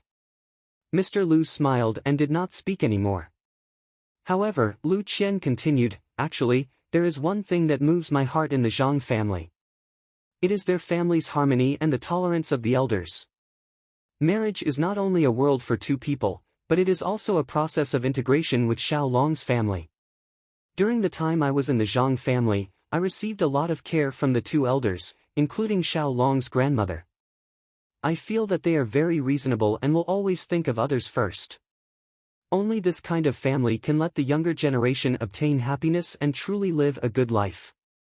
I think that I can also have the same freedom and happiness in the Zhang family as in 8 Mile Valley. Sometimes I can even feel that I may be more comfortable than in 8 Mile Valley. At this point, Mr. Lu laughed again and scolded, You little girl, you haven't even left yet and you're already talking bad about Bali Valley. No wonder people say that girls side with outsiders. Lu Qian sweetly said, Father, that's not what I meant. I'm just saying that I can get things that I can't get in 8 Mile Valley. Maybe it's because there's no mother at home. Mr. Lu was dejected and said, That's right, Qian. It's been hard on you. You didn't have a mother to dote on you since you were young. Your second aunt is also a big uncouth woman. She doesn't even care about Yaya, let alone you. This is also father's mistake. Lu Qian comforted Mr. Lu and said, Father, don't be sad. I've already grown up. Perhaps in the future, there will be someone who will dote on me. You always say that second aunt is uncouth, but Xiaolong's mother is also uncouth. However, she is especially meticulous and has a gentle personality. The difference between people is so huge. Of course, I'm not saying that second aunt is not good.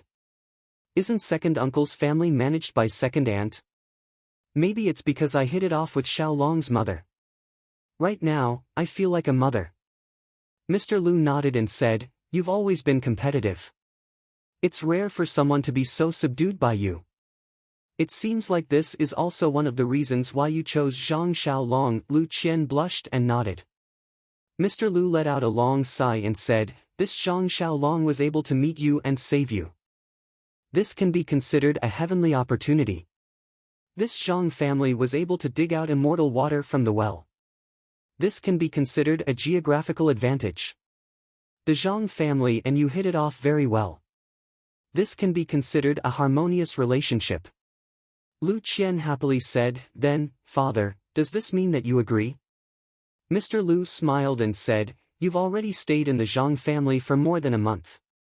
Those who know say that you're benevolent and righteous. For those who don't know, they don't know what to say. For you to have such an ending is also very good. It's the best of both worlds. Moreover, with your personality, if I don't agree, will you imitate Cui Yingying? Lu Qian charmingly smiled and said, Father, isn't that bigoted old Madame Cui? Mr. Lu said, don't be so talkative. When I saw that you came back, I knew that you were fully prepared to persuade your father. Otherwise, you would have already hidden in the Zhang family and refused to see me. Lu Qian said, how could I, father? Didn't your daughter take the initiative to come back? The father and daughter chatted for a while. Mr. Lu said, it's already late. Quickly go and arrange dinner. Let your second aunt and you come over to help. Today, we'll have a reunion. Oh right, you should also quickly go and tell Xiaolong. I'm sure he's feeling uneasy right now. When Lu Qian heard this, she happily said, then father, come with me. You guys can also chat and get to know each other better. Soon after, Lu Qian helped her father out of the study. The sky outside was already dark. An oil lamp had already been prepared under the eaves. Butcher Lu and the other two were still sitting and talking. There was a person sitting with his back facing them. It was Lu Qian's eldest brother, Lu Kai. Zhang Xiaolong's eyes had already swept across the study door countless times. He didn't hear what Butcher Lu and the others said. He was only worried about himself and Lu Qian. At this moment, when Lu Qian and Mr. Lu came out, he was naturally the first to see them. He subconsciously stood up. When Lu Qian saw Zhang Xiaolong stand up, she gave him a sweet smile and nodded slightly. Zhang Xiaolong knew that it was a success and he couldn't help but be overjoyed. At this time, Lu Kai also noticed the movement behind him. He quickly turned around and saw his sister whom he hadn't seen for a long time. He was naturally happy. He got up and ran over. When he was in front of her, he carefully sized her up. He couldn't help but ask Lu Qian, Qian, I haven't seen you in so long. Why do I feel that you're completely different from before? Not only have you become fairer, your eyes have also become much clearer.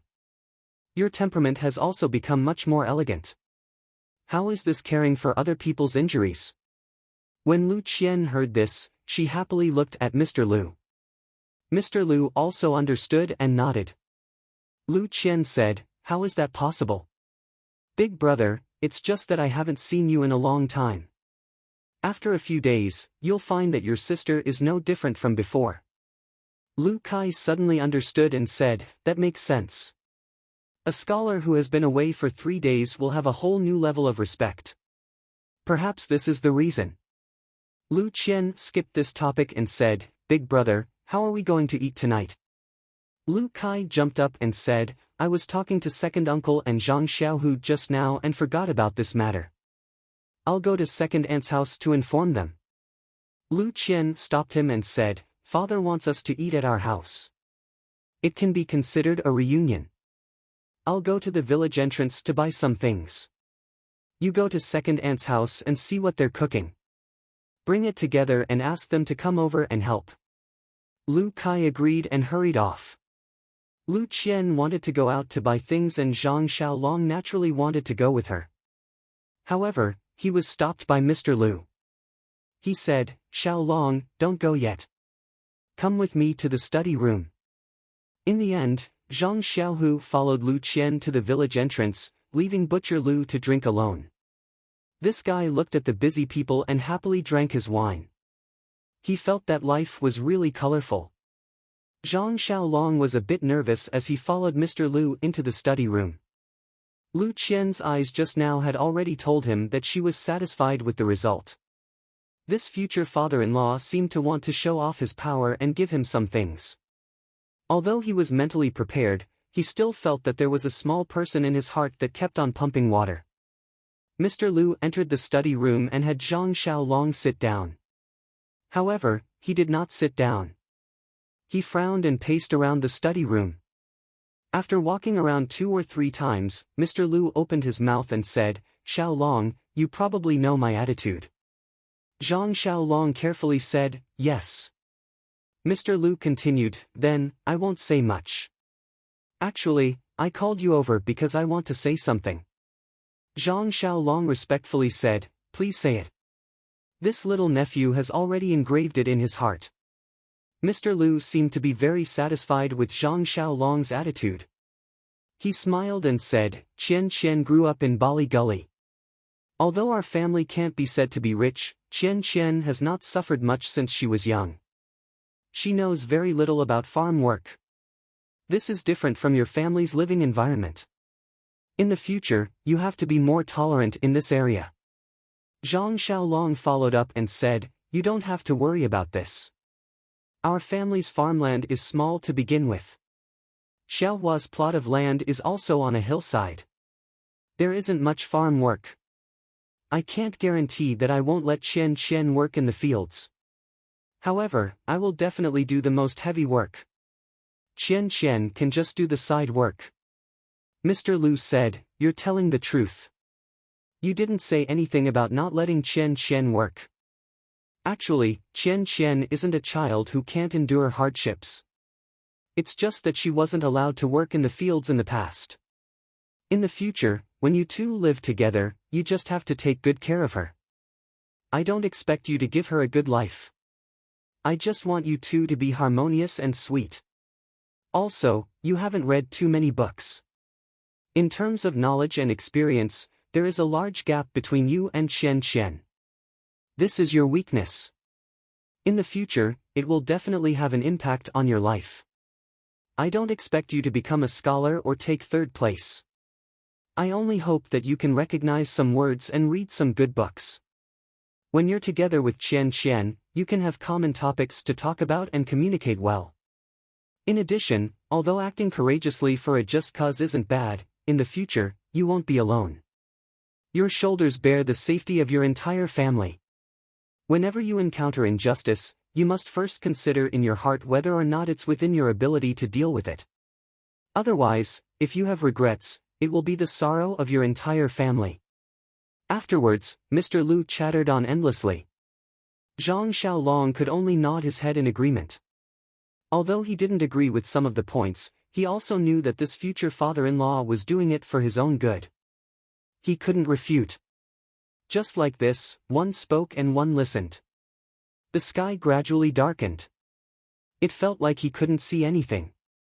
Just as Mr. Lu was about to light the lamp, someone knocked on the door of the study.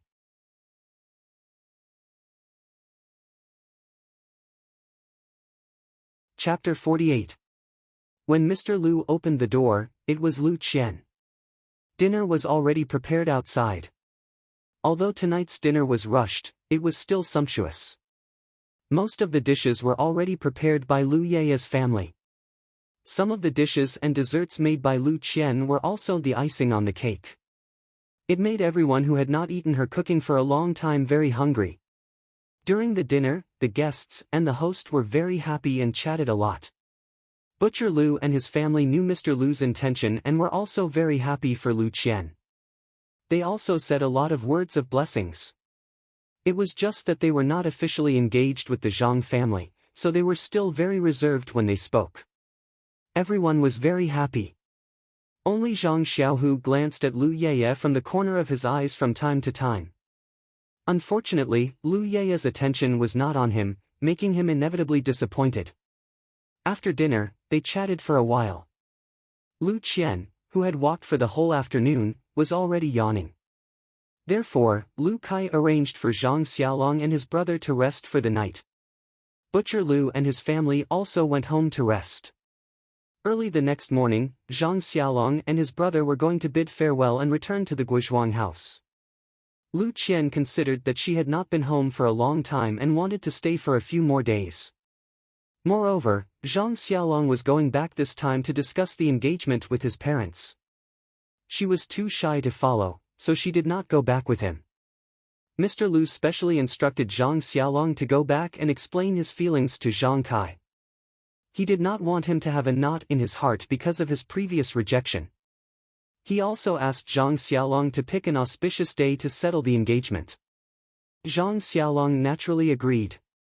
Therefore, under Lu Qian's reluctant gaze, the two of them went on their way. The journey here was filled with sweetness, and the journey back was filled with joy.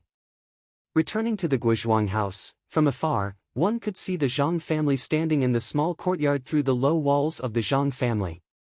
They looked at the entrance of the village from time to time. It was estimated that except for Zhang Xiaohua, the others did not have a good rest last night. Seeing Zhang Xiaolong and Zhang Xiaohu appear in the field of vision, Zhang Xiaohua was the first to jump up and quickly ran out. She ran to Zhang Xiaolong and asked cheerfully, "Big brother, how's the situation? Where's the good news that we were all looking forward to?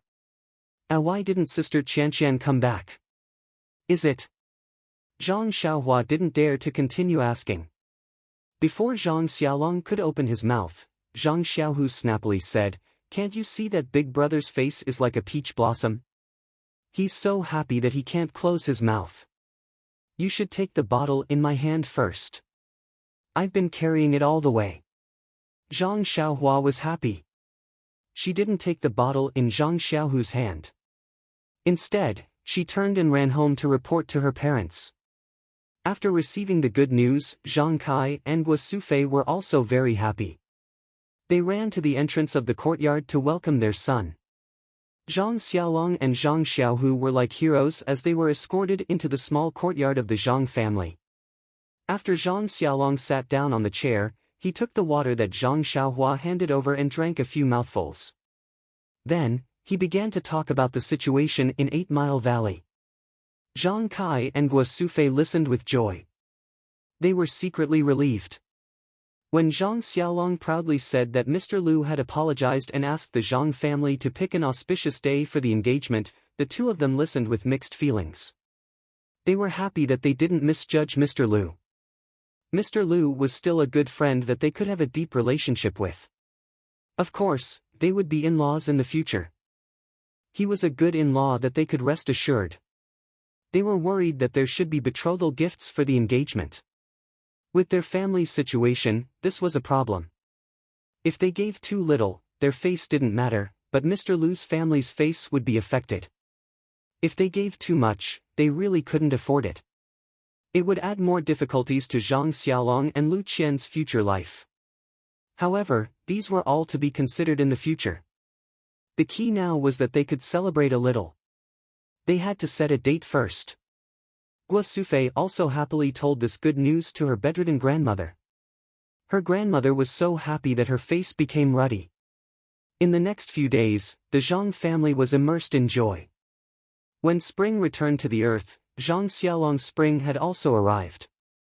Zhang Kai and Guo Sufei were busy with the engagement. Zhang Xiaolong and his brothers were busy with the spring plowing and planting in the fields. The weather was getting warmer day by day. The soil in the fields had already been frozen.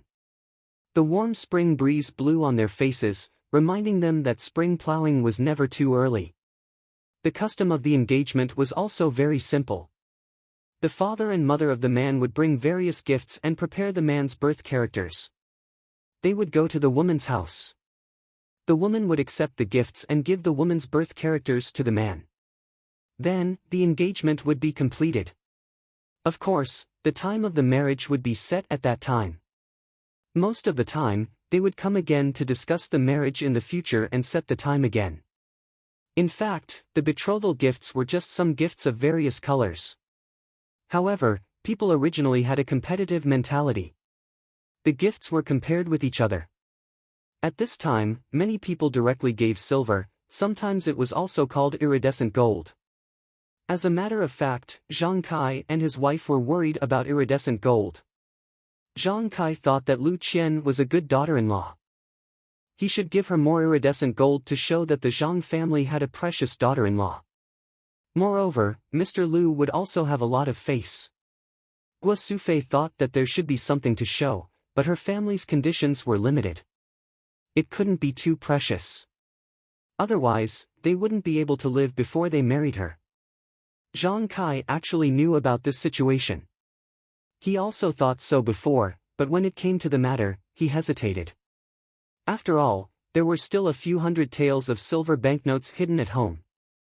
With this possibility, of course, he wanted to do things better in his heart. When Zhang Kai talked about the banknotes, Guo Sufei also hesitated. When she talked to Lu Qian before, she also decided to use the banknotes, but she was stopped by Lu Qian.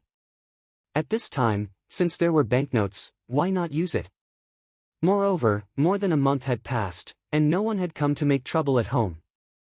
Presumably, the other party really took this money as compensation.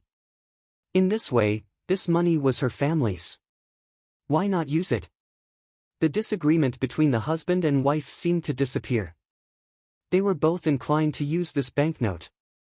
Therefore, Guo Sufei took out the banknotes and the token hidden at the bottom of the box. Then, she called Zhang Xiaolong into the inner room. Zhang Xiaolong's injury healed rapidly. In these few days, he didn't need to fix his arm anymore. It was just that his injured arm couldn't carry heavy objects. Zhang Xiaolong entered the inner room and asked, "Father, Mother, what's the matter?" "I'm preparing to go down to loosen the soil." Guo Sufei said lovingly, "Your arm hasn't recovered yet. It's better to do less work. Let Xiaohu and Xiaohua do more work." Zhang Xiaolong said with a smile, "I've been in bed for a long time this month. My bones feel like they're going to rust. It's really comfortable to move around now. Moreover, Xiaohua is still young and growing. How can I let her do more work?" Zhang Kai said, "I know that you're full of vigor now.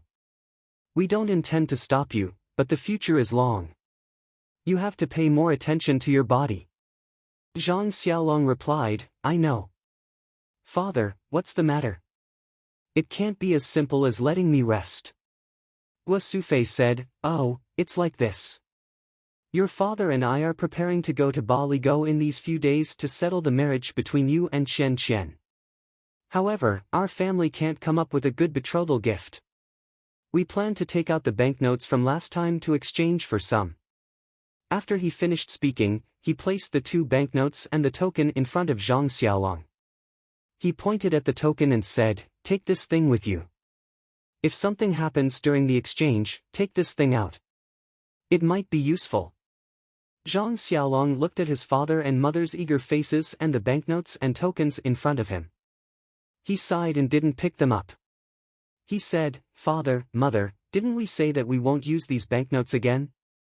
Zhang Kai smiled bitterly and said, "Yes, that's what we said at the time.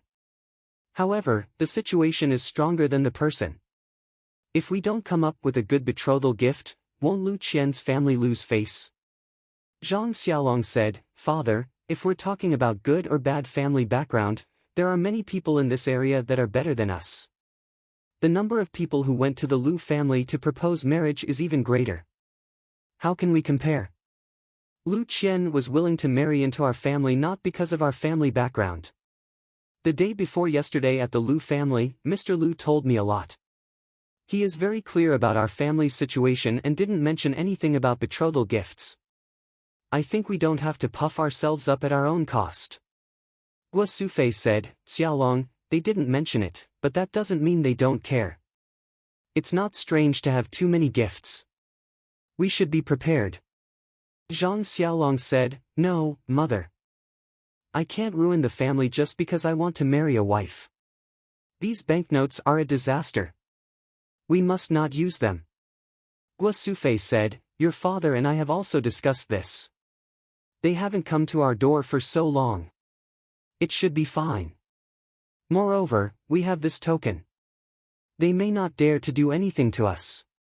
Zhang Xiaolong smiled bitterly and said, "Mother, this token was given to us by heroine Su to protect our lives. It only says that if there are bullies who come to find trouble, we can use it to prove that she is here to protect us. Moreover, didn't heroine also say that? Don't touch these banknotes. When the bullies come to our door, we must quickly return them. If they come to our door in the future and we don't have any banknotes to give them, what will we do?" Zhang Kai and Guo Sufei were speechless. In fact, it's not that they don't know these things. They are confused because they are concerned. When it comes to matters concerning their son, it's inevitable that they will be confused. Zhang Xiaolong said again, the Lu family doesn't admire us for things like money. Moreover, don't we have something more precious than money in our family? If there is a chance in the future, we can just give it to Mr. Lu. Zhang Kai smiled bitterly and said, what is better than money in our family? How come I don't know? Zhang Xiaolong smiled mysteriously and said the following words.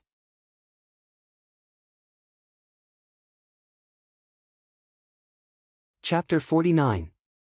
Zhang Xiaolong smiled and said, it's our well water.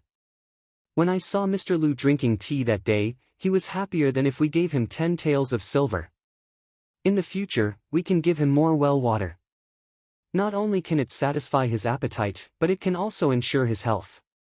Isn't that better? Oh right, father, when you go this time, if you have the chance, tell Mr. Lu to move to the Guizhuang house. I saw that he had this intention last time, but he still had some misgivings. This time, Lu Qian came, so I think he would be willing to come. This way, Lu Qian and I can also take care of him. What do you think? Zhang Kai and Guo Sufei looked at each other and said, when I go, I will definitely say these words. How about this, you keep these banknotes and tokens first. If you really need them, you can exchange them. Zhang Xiaolong thought about it and said, okay, then I'll keep them first. After he finished speaking, he put the banknotes and tokens into his pocket. Since Zhang Xiaolong didn't agree to use banknotes, the Zhang family's betrothal gifts were much simpler. They just prepared a few simple gifts according to the local customs. Early in the morning, Zhang Kai and Guo Sufei put on new clothes and took the prepared gifts. They set off to Bali Go to prepare for the most important engagement in Zhang Xiaolong's life. When Zhang Kai and Guo Sufei arrived at Mr. Lu's house, they received a very grand welcome. When they presented the simple betrothal gifts, Mr. Lu didn't care and respectfully accepted them. He didn't look down on them or turn hostile because of the simplicity of the gifts. This made Zhang Kai and his wife feel relieved. There was no one else in the Lu family's hall, only Butcher Lu and other family members. It seemed that Mr. Lu really wasn't the kind of person who liked to be extravagant and formal. There was no sign of Lu Qian in the hall. The whole process of the engagement was simple. Everything was carried out according to the customs of the countryside. Nothing was overdone. When the ceremony came to an end smoothly, it was time for the two parties to discuss the wedding. Zhang Kai and Guo Sufei asked Mr. Lu to make the decision. They only had one request, which was to get married as soon as possible. Because their grandmother's health couldn't wait too long, her last wish was to see her grandson's wedding. Mr. Lu pondered for a long time. He took out the almanac and carefully examined it. His brows were slightly furrowed. Zhang Kai and the others couldn't help but feel anxious. After a while, Mr. Lu raised his head and said, look at this date. Recently, the end of this month has been an auspicious day. After that, it will be June. Isn't the end of this month too rushed? At the end of June, the old lady. Mr. Lu did not finish his sentence. As expected, Zhang Kai and Guo Sufei also frowned. Guo Sufei did not give up and asked, are there no good days in between? Mr. Lu said, there are many good days in between, but there aren't any that match Xiaolong and Qian Qian's birth characters. Zhang Kai let out a long breath and said, then, there's only June. There are only a few days until the end of the month. There's no sign of the house for the wedding. It's just a few days, how can we prepare it? Mr. Lu also nodded and said, that's the only thing we can do. But what about the old lady? At this time, a voice came from outside, Father, I think it's better to set it at the end of this month. Everyone looked and saw that the person who came in was Lu Qian. It turned out that she had been listening outside the entire time. Lu Qian's face was a bit red as she said, Uncle, Auntie, seeing Xiaolong's wedding is grandmother's last wish. As the younger generation, we should satisfy her. Actually, the simplicity of the wedding is also up to us. There's no need for overly complicated ceremonies. It's also not realistic for us to hold a grand wedding. I think you don't need to buy a new house for the time being. Let's just find a place first. Moreover, father, aren't you also planning to move to the Guizhuang house? Take this opportunity and find a place next to the Zhang family's courtyard. Build a few houses and surround it with a courtyard wall. Wouldn't that be a home? When this courtyard is ready, you can move there. Xiao Long and I will also move there. We can take care of you on one hand, and we can also take care of uncle and the others on the other. What do you think? Lu Qian's idea seemed very unimaginable, but after careful consideration, it was still very feasible. Grandmother's health should not last until June. When the old lady passed away, this morning's ceremony was likely to delay the wedding. The old lady was eager to see her grandson's wedding, so this wedding should be held at the end of February. With the Zhang family's family background, it was not realistic to hold a large-scale wedding. It was also very easy to prepare a simple wedding. It was not a big problem to ask for help from familiar people in the village for a few days. The most difficult problem was the new house. It was supposed to be a new house for the newly married couple. If they started preparing now, it was estimated that it could be done in a month. If Mr. Lu also wanted to move over, then he had to build a small courtyard again. This would take a few months. Lu Qian also wanted to take care of her father. Of course, this courtyard had to be built, so it was better to put it together. However, what Zhang Kai was thinking now was that Lu Qian wanted to separate from Xiao Long before she married into the family. She wanted to live with her father. It seemed that she wanted to separate from the family. Could it be that she had other thoughts? However, after that, Zhang Kai denied this idea. What did his family have that Lu Qian coveted? It was nothing more than that. Well, Lu Qian persuaded her father to go there because she wanted to consider her father's health. This was filial piety. Xiao Long and Lu Qian would live alone. To be honest, it was a matter of time. There were 3 sons in the family. How could they not separate from the family? It seemed too early to mention it at this time, but after thinking about it carefully, it was still appropriate. At least, it would let others see Lu Qian's vision. It would not let Zhang Xiaohu and Zhang Xiaohua have a knot in their hearts. Mr. Lu naturally had no opinion in his heart. He was originally thinking about how to retire. He was a teacher and was respected everywhere. He heard that there was no teacher in the Guizhuang house. He would definitely be popular if he went there. Moreover, there was a daughter to rely on there. He could also protect his daughter. Why not? He was still thinking about how to bring up the matter of moving to Shanghai. His daughter brought it up at this time. It was really timely. There were people who objected. That was Butcher Lu's family. Butcher Lu raised his voice and said, "Big brother, why do you want to go to the Guizhuang house? You didn't even discuss it with me. The 2 of us grew up in Bali Valley." Mr. Lu said gently, "Second brother, I'm also thinking about it. Qian is going to marry into the Guizhuang house far away. She is unfamiliar with the place and there is no one to take care of her. Lu Kai and I are at home alone. There is no woman to take care of us." Lu Yeye interrupted and said, "Uncle, don't you still have me? Haven't I been helping at home all this time?" Mr. Lu said with a smile, "Yeye, I know that you are working hard at Uncle's house. But after all, it is not a long-term solution. Look at your sister's engagement. She is about to get married. Are you still far away?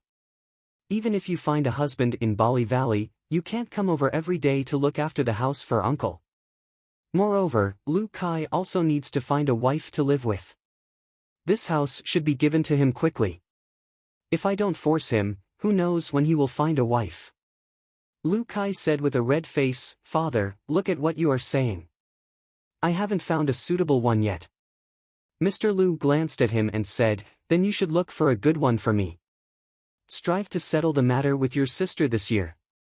We will have a double happiness." Lu Kai did not say anything.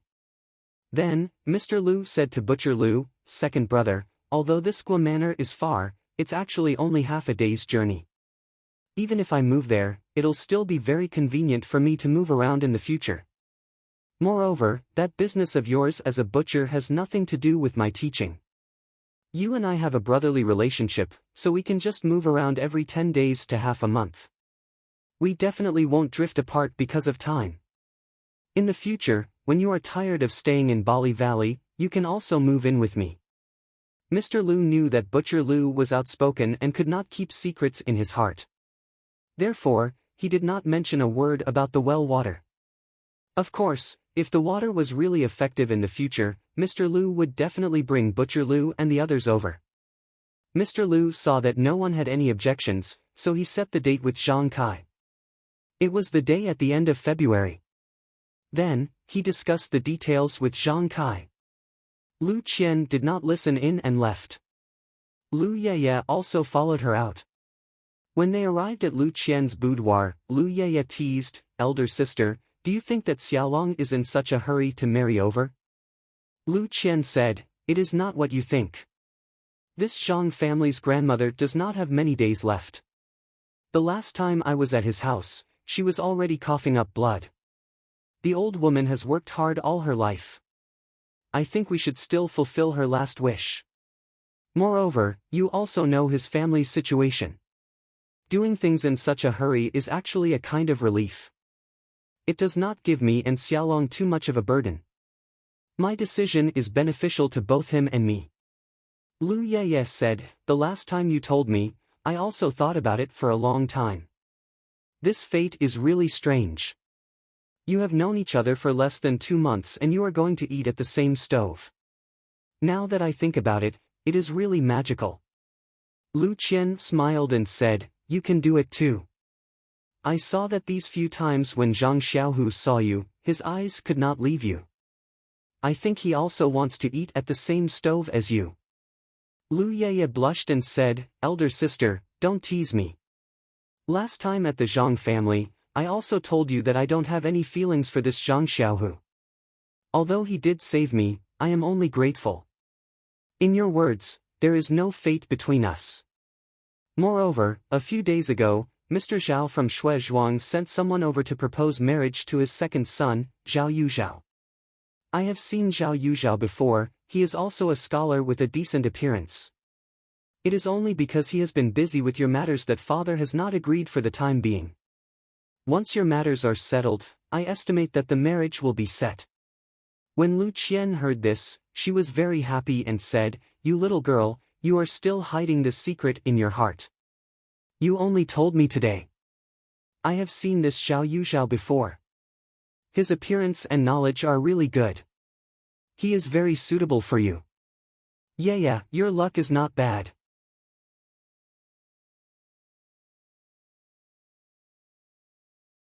Chapter 50. Lu Yeye giggled and said, "No matter how good your luck is, it can't be compared to your fate. That was given by the heavens. You just wait to slowly enjoy your happiness. I just want to persist in my dream. I want him to read me poems that I like and write my own poems. When I'm free, I'll look at the small bridge and the flowing water.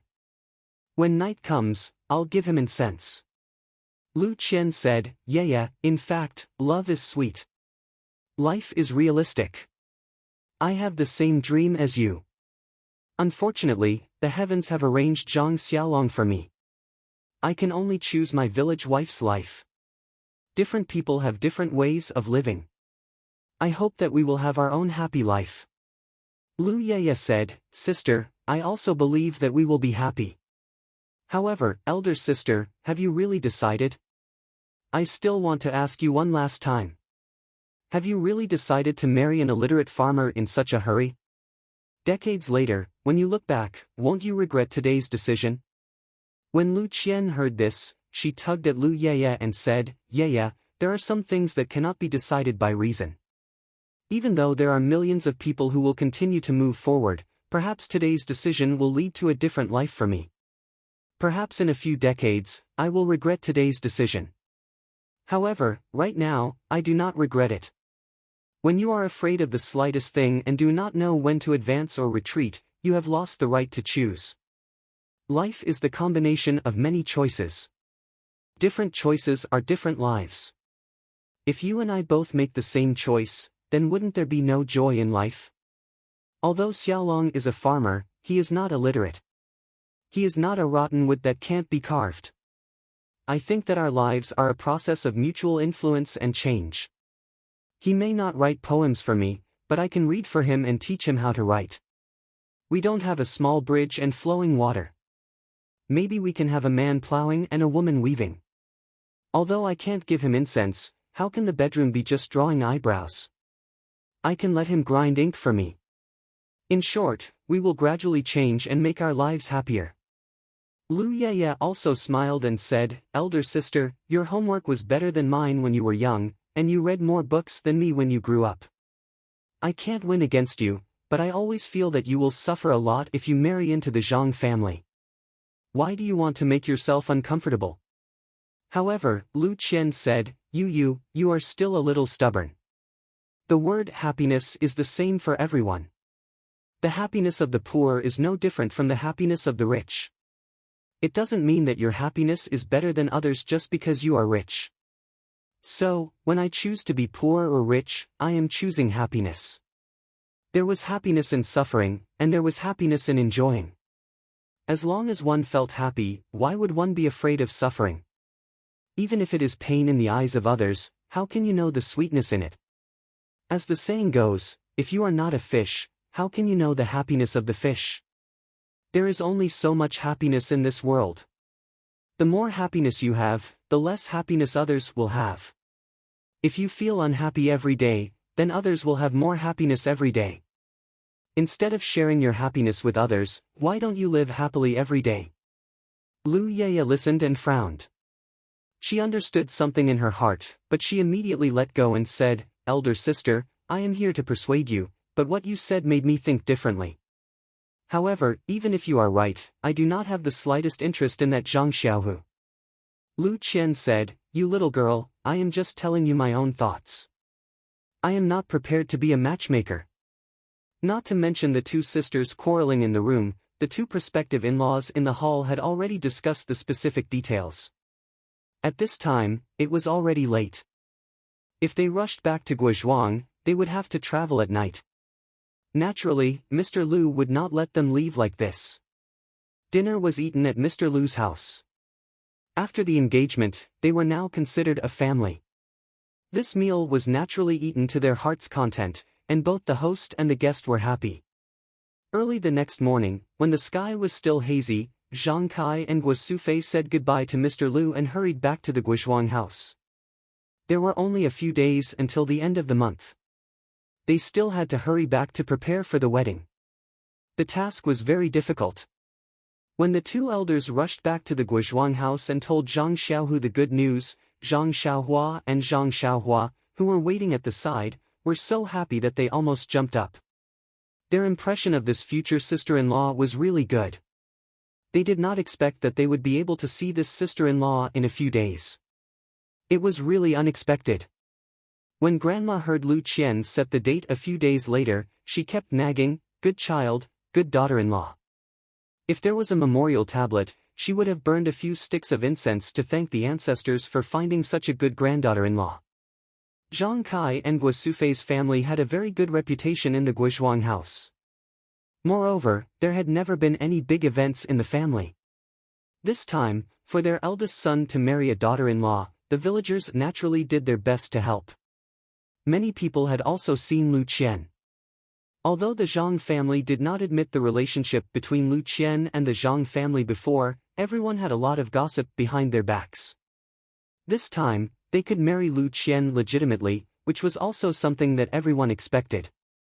However, they did not expect that the time would be so short. Some people even thought in the wrong direction. But when the people with good intentions mentioned Grandma, they immediately understood and could not help but give Lu Qian a thumbs up. When the villagers came to congratulate them, they would receive them in the big shed. The new house needed to be prepared. For the time being, they would use the house where the three brothers lived. Zhang Xiaohu was forced to squeeze together with Zhang Xiaohua on the Kong bed. The house in the small courtyard also needed to be slightly repaired. Fortunately, the firewood was good. With the help of the villagers, everything was completed within the scheduled time.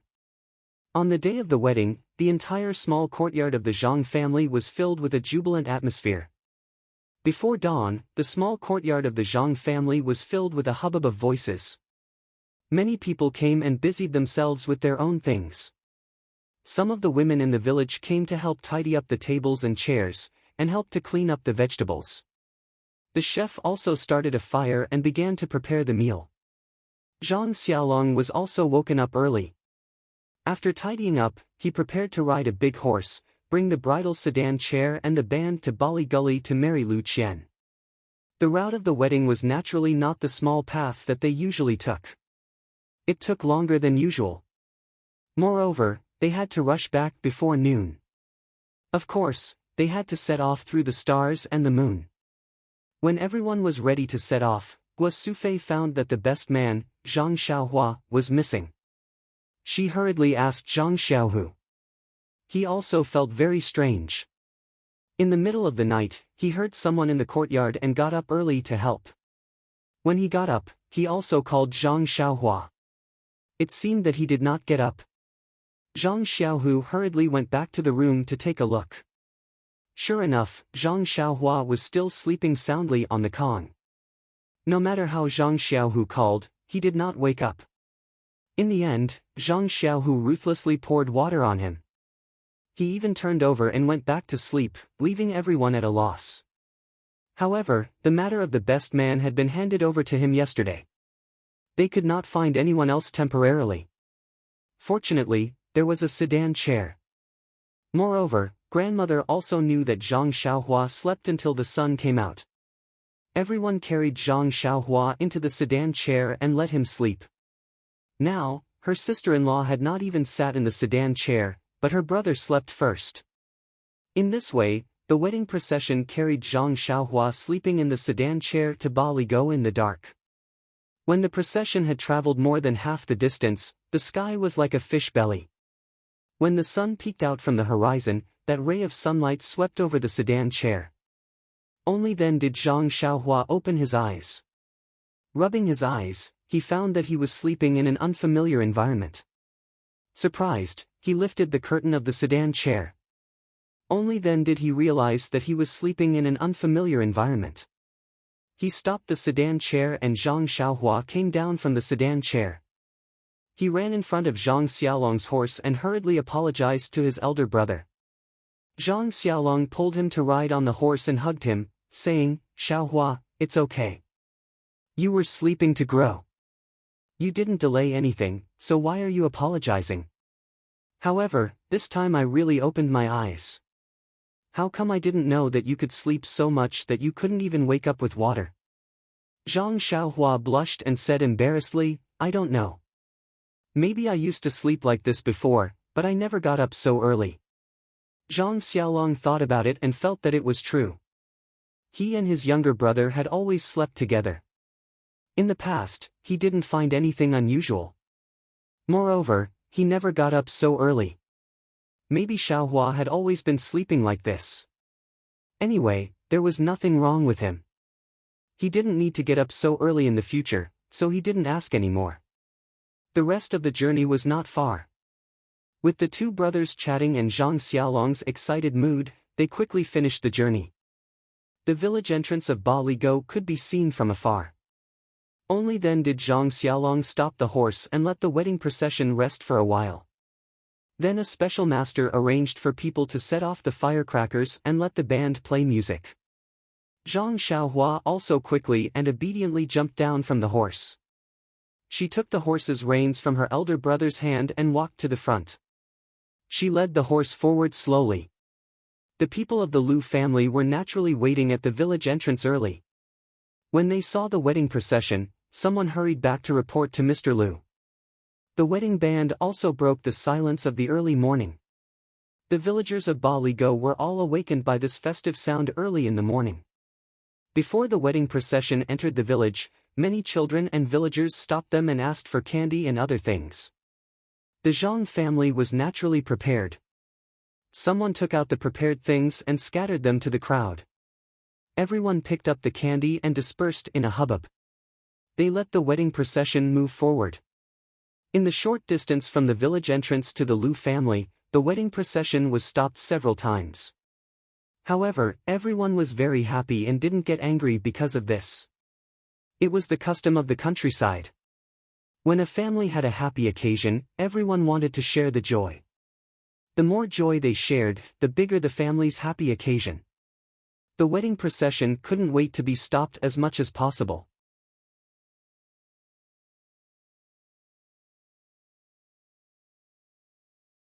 Chapter 51. When the wedding procession arrived at the Lu family's gate, the sky was already bright. There were already many people waiting at the gate. Zhang Xiaohua led the horse to the front of the crowd before stopping. When Zhang Xiaolong got off the horse, Zhang Xiaohua handed the horse's reins to the Lu family members who came over. Everyone cupped their hands to Zhang Xiaolong and said, "Groom, congratulations, congratulations." Zhang Xiaolong also happily returned everyone's greeting. Then, everyone opened up a path. Zhang Xiaohua looked up and saw a wooden shelf next to the gate.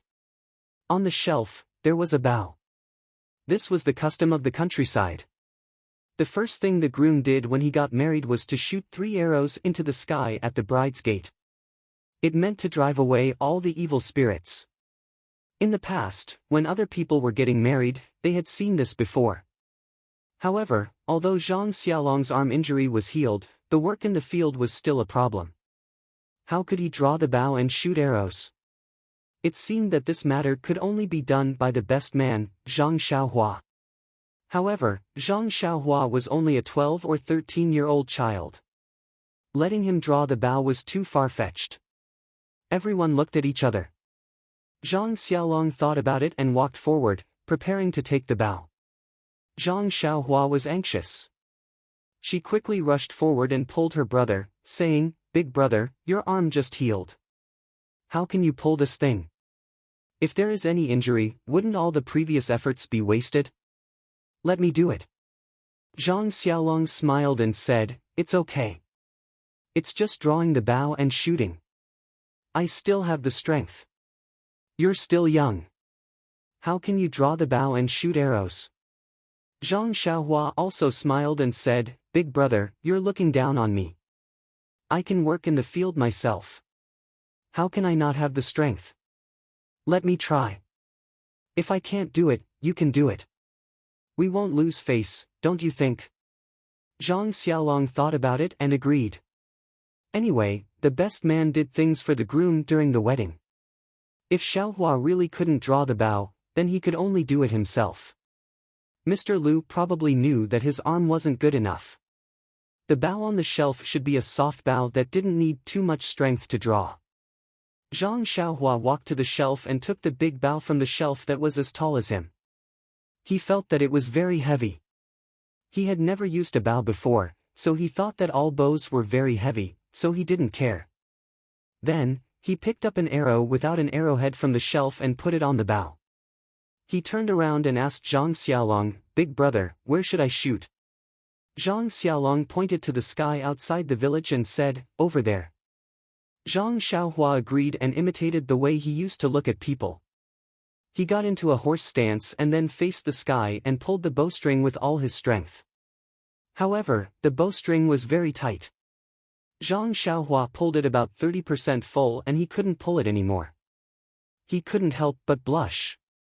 Normally, he should release his hand and shoot the arrow. But this was his first time shooting an arrow. Moreover, he used to see others pull the bowstring like a full moon, so he thought that it must be completely pulled. So, he took a deep breath and moved his 2 arms. Sure enough, he felt a force coming from his arms. He shouted and the bow was immediately pulled into a full moon shape. He confidently looked at the morning glow outside the village and released the tight bowstring. The arrow flew out like a meteor with a "so" sound. Looking at the arrow flying far away, Zhang Xiaohua felt a sense of joy in his heart. Zhang Xiaohua used the same method for the remaining 2 arrows and shot them far away from 8 Mile Gorge. After the 3 arrows were shot, Zhang Xiaohua felt that his arms were sore and numb. He couldn't lift the bow and couldn't put it back on the shelf. At this time, everyone was applauding and praising Zhang Xiaohua's strength. Only Zhang Xiaolong saw the abnormality. He quickly walked in front of Zhang Xiaohua and took the bow. He was about to put it back on the shelf, but unexpectedly, his hand felt heavy. He quickly exerted some strength and caught it. Zhang Xiaolong was very surprised in his heart. Why is this flexible bow so heavy? However, at this time, everyone had already surrounded him. He didn't have time to think carefully and just put the bow on the shelf.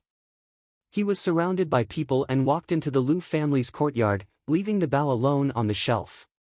Just as Zhang Xiaolong was being crowded into the Lu family's courtyard, Hunter Zhang at the north end of 8 Mile Gorge was packing up and preparing to go hunting in the mountains. He walked into the small house where he kept the bow and arrows. Not long after, he came out in a flustered and exasperated manner and asked his wife, Boy's mother, where did the bow on the shelf go? His wife asked curiously, which bow? How would I know? I've never entered that small house.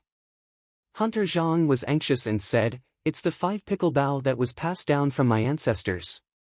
It was on the top of the shelf on the right. I saw it the day before yesterday, but it's gone today.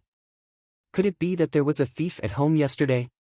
His wife was preparing breakfast on the stove when she suddenly remembered something and hurriedly ran out, saying, I remember now. Boy's father, Teacher Lu, sent someone to borrow a flexible bow yesterday. It must be for his son-in-law today. He was afraid that he wouldn't be able to draw it, so he specifically asked for it. At that time, I was packing the child's clothes, so I asked someone to get it himself. I remember you said that there was one on the shelf that you made for fun, so I told him. Hunter Zhang asked, did you see it when he took it out? His wife said shamefully, he did tell me, but wasn't it just a toy that you made blindly? I was too lazy to look at it, so I let him take it away. Hunter Zhang immediately scolded, you prodigal woman, you didn't even take a good look at what you borrowed. He took away our ancestral bow, and you were too lazy to look at it. Moreover, Teacher Lu has always been very good to us. All the children in our village were taught by him. There must be a reason why he specially came to borrow a flexible bow. Look at you now, you gave him a bow that no one has been able to draw for more than 10 years. Aren't you purposely making him lose face? I'll see how I'll deal with you when I come back. After saying that, Hunter Zhang hurriedly ran out in a panic. When he ran to the Lu family's main gate, Zhang Xiaolong and the others had already entered the courtyard. The strong bow that had been passed down from his ancestors was placed on the shelf at the entrance.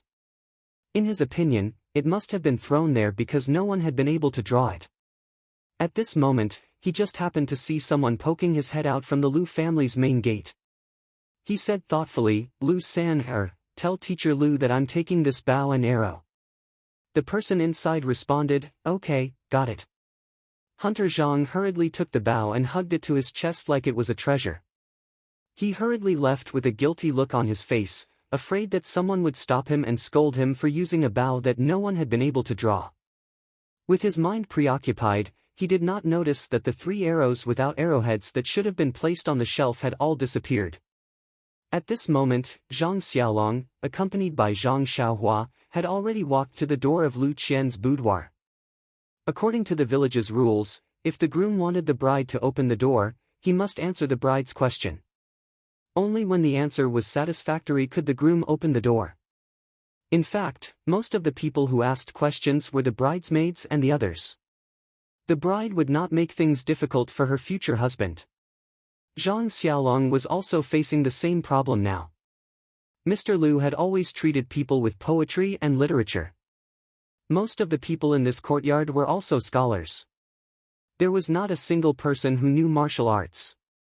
Otherwise, Zhang Xiaohua's shocking 3 arrows would not have gone unnoticed. Although Mr. Lu had told his friends and students in advance that his son-in-law came from a peasant background and they should not make things too difficult for him, to be honest, Mr. Lu's smart and virtuous daughter had more than 1 or 2 people in mind. Today, she was actually married by someone who was not in her circle. There were a few guests who felt indignant in their hearts. However, of course, they could not be very obvious in front of Mr. Lu. There were a few nosy people who were thinking about how to make things difficult for Zhang Xiaolong on the bride's issue. Lu Yeye was of course Lu Qian's bridesmaid.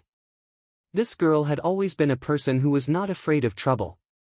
Moreover, she never thought before doing things.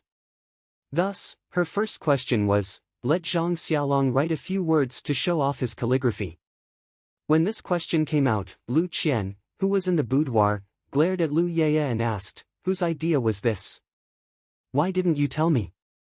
Lu Yeye said in a sweet voice, sister, it was a group of people outside who said it. It's okay to make brother-in-law lose face now. It's also good to urge him to learn calligraphy properly in the future. What do you think? Lu Qian smiled bitterly in her heart. What can I say? Your question has already come out. Can I take it back? Sigh, I just don't know if Xiaolong will blame me in the future.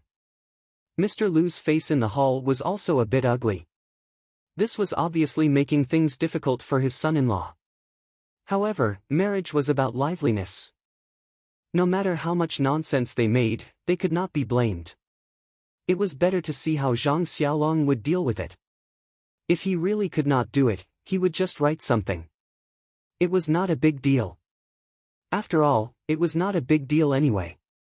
Zhang Xiaolong and his brothers' faces were also very strange. What they were afraid of came true. Zhang Xiaolong sighed in his heart. He walked forward and prepared to write a few words to deal with it. At this time, Zhang Xiaohua once again pulled her elder brother's arm and said, don't be impatient, elder brother. Let me try. Can you do it? Zhang Xiaolong was a bit doubtful. Zhang Xiaohua patted his hand and said, it's still the same words. If I can't do it, you try again. Zhang Xiaohua walked forward and said to everyone, it's still the same old words. My elder brother's arm injury has not healed yet. Let me write this for him. After he finished speaking, he walked in front of the prepared ink and paper. He lowered his head and pondered for a moment. Suddenly, his eyes lit up. He raised his head and said, everyone, for today's liveliness, we will not use this ink and paper. Everyone asked curiously, then what should we use? Zhang Xiaohua asked, is there a ready-made mop? Today, I will use the mop to write a few big words for everyone. Mop? How do you write it? Someone asked curiously. While they were talking, someone had already brought the mop over. Zhang Xiaohua found a basin and poured the ground ink into it. She then placed the mop into the basin and dipped it in. She held the mop with both hands and carefully pondered in her heart. She picked up the mop and wrote two big words on the limestone slab in Mr. Lu's courtyard, Misty. These two words were written in an ancient style. It was very elegant and full of charm. Zhang Xiaohua wrote it in one go, causing the surrounding people to be stunned. In the hall, Mr. Lu heard the commotion outside and suddenly came out of the hall. When he saw the two words on the limestone slab, he did not say anything. He carefully thought about it and was also stunned. Speaking of Misty, these two words were originally the words on the token. That day, after Zhang Xiaohua asked someone to recognize it, she had simulated, tasted, and practiced more than once how to write it. Other words, such as Zhang Xiaohua, he would not be able to write it no matter what. However, these two words had already been deeply engraved into her heart. Naturally, she could write it at her fingertips. Of course, because she did not have the ability to enter the school, she would definitely be ridiculed if she wrote with a brush. But using a mop to write, she naturally did not have to worry about things like technique. Please add it to your collection, thank you.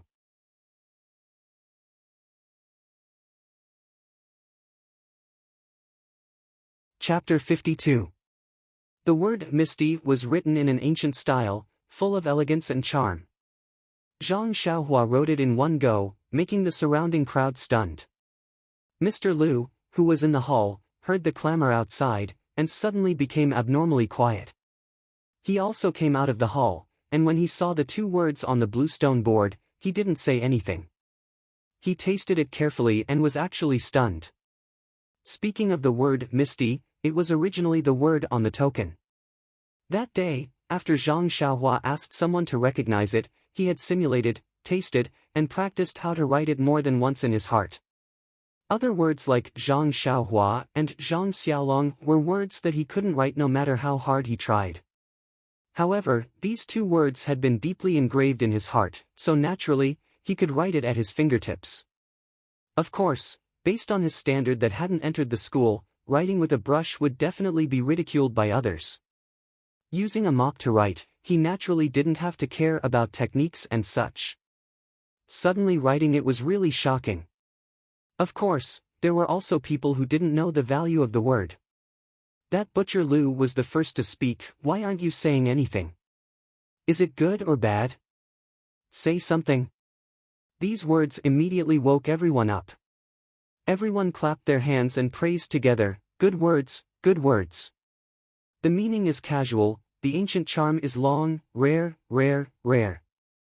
A few people who had ulterior motives couldn't help but praise.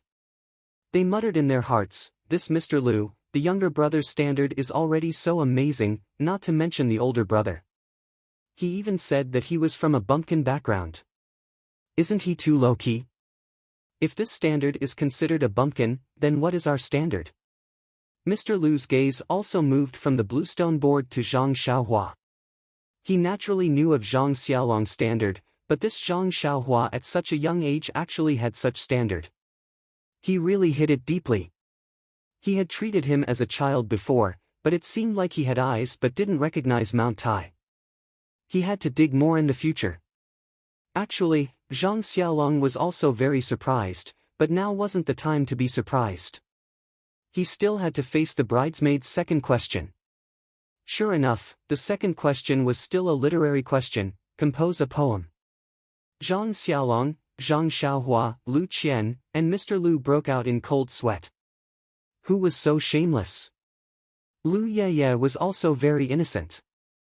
She said with her big eyes, it's all the revenge of those disappointed people. Sister, if you want to blame someone, blame your charm. Zhang Xiaohua wanted to step forward again, but she was stopped by Zhang Xiaolong, who said, Xiaohua, look at big brother this time. Zhang Xiaolong lowered his head and pondered, pacing back and forth. Not long after, he raised his head and said to the crowd, ladies and gentlemen, I'm just a man who grows crops in the fields, I can't be compared to all of you. However, I've always believed that everyone in this world has their own role to play in survival. Scholars have their own uses, farmers have their own uses, no one can be missing. Today, I'll pretend to be cultured, and reluctantly compose a poem. After saying that, he raised his voice and said, I was originally a banished immortal in the heavens, wandering in the mortal world for decades. I was just waiting for the opportunity to meet the hidden dragon and soar into the heavens. This time, the crowd was stunned again.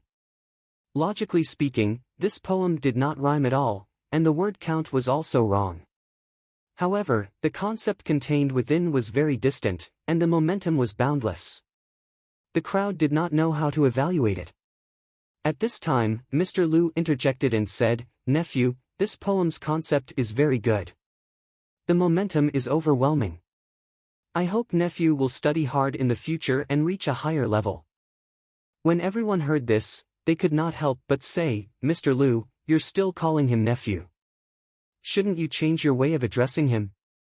The crowd was in an uproar, and everyone said their own words. This second question was passed. At this time, Zhang Xiaohua gave Zhang Xiaolong a thumbs up. Zhang Xiaolong smiled and used his hand to wipe his forehead. It seemed that he was already sweating. When Zhang Xiaolong once again walked to Lu Qian's boudoir, the third question appeared. If the bride was compared to an object, what would you want it to be? This question was very tricky. Everyone's answer would be different, and no matter how they answered, it could be said to be a very good answer. It was also this kind of question that looked easy, but on the contrary, it was not easy to answer. Many people in the crowd were thinking in their hearts. If they were to answer this question themselves, what would they say? However, this question seemed to be too simple for Zhang Xiaolong. He did not even think and immediately answered, I hope that Qian Qian is a mirror given to me by the heavens. When I make a mistake, she can remind me and correct me. I hope that Qian Qian is a lotus flower given to me by the heavens. We can be harmonious, respect, and love each other forever. I hope that Qian Qian is a crutch given to me by the heavens. When we are both old, we can support each other and grow old together. Zhang Xiaolong's answer was so simple and straight to the heart. Everyone could not help but sigh in their hearts. Lu Qian indeed had a unique insight and found her true love. Originally, there were some people who were dissatisfied, but at this moment, they also felt Zhang Xiaolong's sincerity towards Lu Qian. They could not help but applaud and cheer. Lu Yaya, who was listening in the room, also had stars in her eyes. She smiled and said to Lu Qian, whose face was red and her eyes were sparkling, "Sister, other people are all sour scholars. This future brother-in-law has not studied for a few days. How can he be so sour? Could it be that sister's few days in the Zhang family can make this Zhang Xiaolong so sour? What kind of distance is that?" Lu Qian scolded, "You're thinking too much." Lu Qian scolded with a smile, "You little girl, you're always thinking in the wrong direction. I didn't think that this little dragon would have such literary talent and accomplishment. I didn't teach him these. I only thought that he had the potential in this area. It seems that I didn't misjudge him. Yeah, why aren't you opening the door?" After that, she put the red veil on her head. Lu Yaya said, "Yes, bride." After that, she opened the door wide. The people outside the room saw the door open and knew that the bride's side had passed. Naturally, there was a burst of cheers. Then, Zhang Xiaolong entered the room. Under the accompaniment of the bridesmaid, Lu Yaya, he carefully brought Lu Qian out. They walked into the Lu family's hall together. In the hall, Mr. Lu was already sitting there. Zhang Xiaolong and Lu Qian walked in front of Mr. Lu and knelt down together to kowtow 3 times to the old man. After they finished, Mr. Lu quickly stood up and helped them up. At this time, Lu Qian was already sobbing. She felt the pain of leaving home. It was also because she had gone to other places in the past. In the end, she had to return to her home. No matter where she was, she always had this root in her heart. From today onwards, this was no longer her home. She did not need to think about coming back. She inevitably felt a sense of loss in her heart. Thinking about the place where she grew up and thinking about her mother not being able to see this scene, how could she still control her feelings? Mr. Lu walked in front of Zhang Xiaolong. Zhang Xiaolong quickly called him father-in-law. Mr. Lu looked at Zhang Xiaolong's eyes and put Lu Qian's hand in his hand. He said, "Xiaolong, I'll leave Qian Qian to you. You must remember what you said to me before. Treat her well and don't let her down." Zhang Xiaolong took Lu Qian's hand and said seriously, "Father-in-law, I treat Qian Qian sincerely. In the future, you can look at me. I will definitely not let you down." Then, Mr. Lu walked in front of Lu Qian and took her hand. He said, "Qian Qian, in the future, you are a member of the Zhang family. You must serve your in-laws well and live a good life with Xiaolong. I don't want to say anything else. I just hope that you can grow old together and live a happy life." Lu Qian cried and said, "I know, father. We will do it." Then, Mr. Lu said, "Okay, you should go back quickly. They must still be waiting." After saying this, Zhang Xiaolong took Lu Qian's hand and sent Lu Qian to the bridal sedan that had been waiting for a long time at the door. Then, he got on the horse and let Zhang Xiaohua lead the horse. Lu Yaya accompanied by the bridal sedan. She led the bridal sedan and walked slowly from the Lu family's gate to the village entrance. Mr. Lu watched from afar as the wedding crowd walked further and further away. He couldn't help but cry. The daughter that he had raised for such a long time was going to be married off in the blink of an eye. Even if she would live with him soon, she would not be the same person at that time. At that time, she would first be the daughter-in-law of the Zhang family. Thinking of this, Mr. Lu couldn't help but think of his deceased wife. It was a pity that she passed away early and couldn't see the scene of his daughter getting married. At this time, Lu Kai also came over. He supported his father and comforted him. Father, Xiaolong is a very good child. The people of the Zhang family are also very reasonable. Sister won't suffer any grievances when she marries over. Moreover, aren't you moving over to live with them soon? If there is anything, you will be the first to know. It's not much different from sister living at home with you now. Mr. Lu sighed and nodded. Then, he shook his head and turned back to the house. Zhang Xiaolong and the others took the bridal sedan out of the village entrance of Balaga. Looking at the sky, it was already late in the morning. He said to Zhang Xiaohua and Lu Yeya, looking at the time, it's already late. We have to hurry. Xiaohua, you ride with me. Yeya, you also sit in the sedan. It's only right for the bridesmaid to sit in the sedan. The two also followed Zhang Xiaolong's arrangement. One rode a horse and the other sat in the sedan. Only then did the wedding procession speed up and prepare to reach the Guizhuang house before noon. When Zhang Xiaolong and Zhang Xiaohua were dealing with the bride's family, the other people in the wedding procession had already been arranged to eat and drink. Even the horse that Zhang Xiaolong rode had been fed well. After coming out of Balaga, the horse no longer played music. At this time, everyone was full of energy and was ready to hurry. They still walked on the main road back. At this time, there were more people. Everyone was very interested in the wedding procession. Along the way, many people pointed at the wedding procession and commented on Zhang Xiaolong as the groom from time to time. They also guessed the appearance of the bride. It was a pity that the curtains of the bridal sedan were covered. Otherwise, everyone's eyes would look there, hoping to see the beauty of the bride.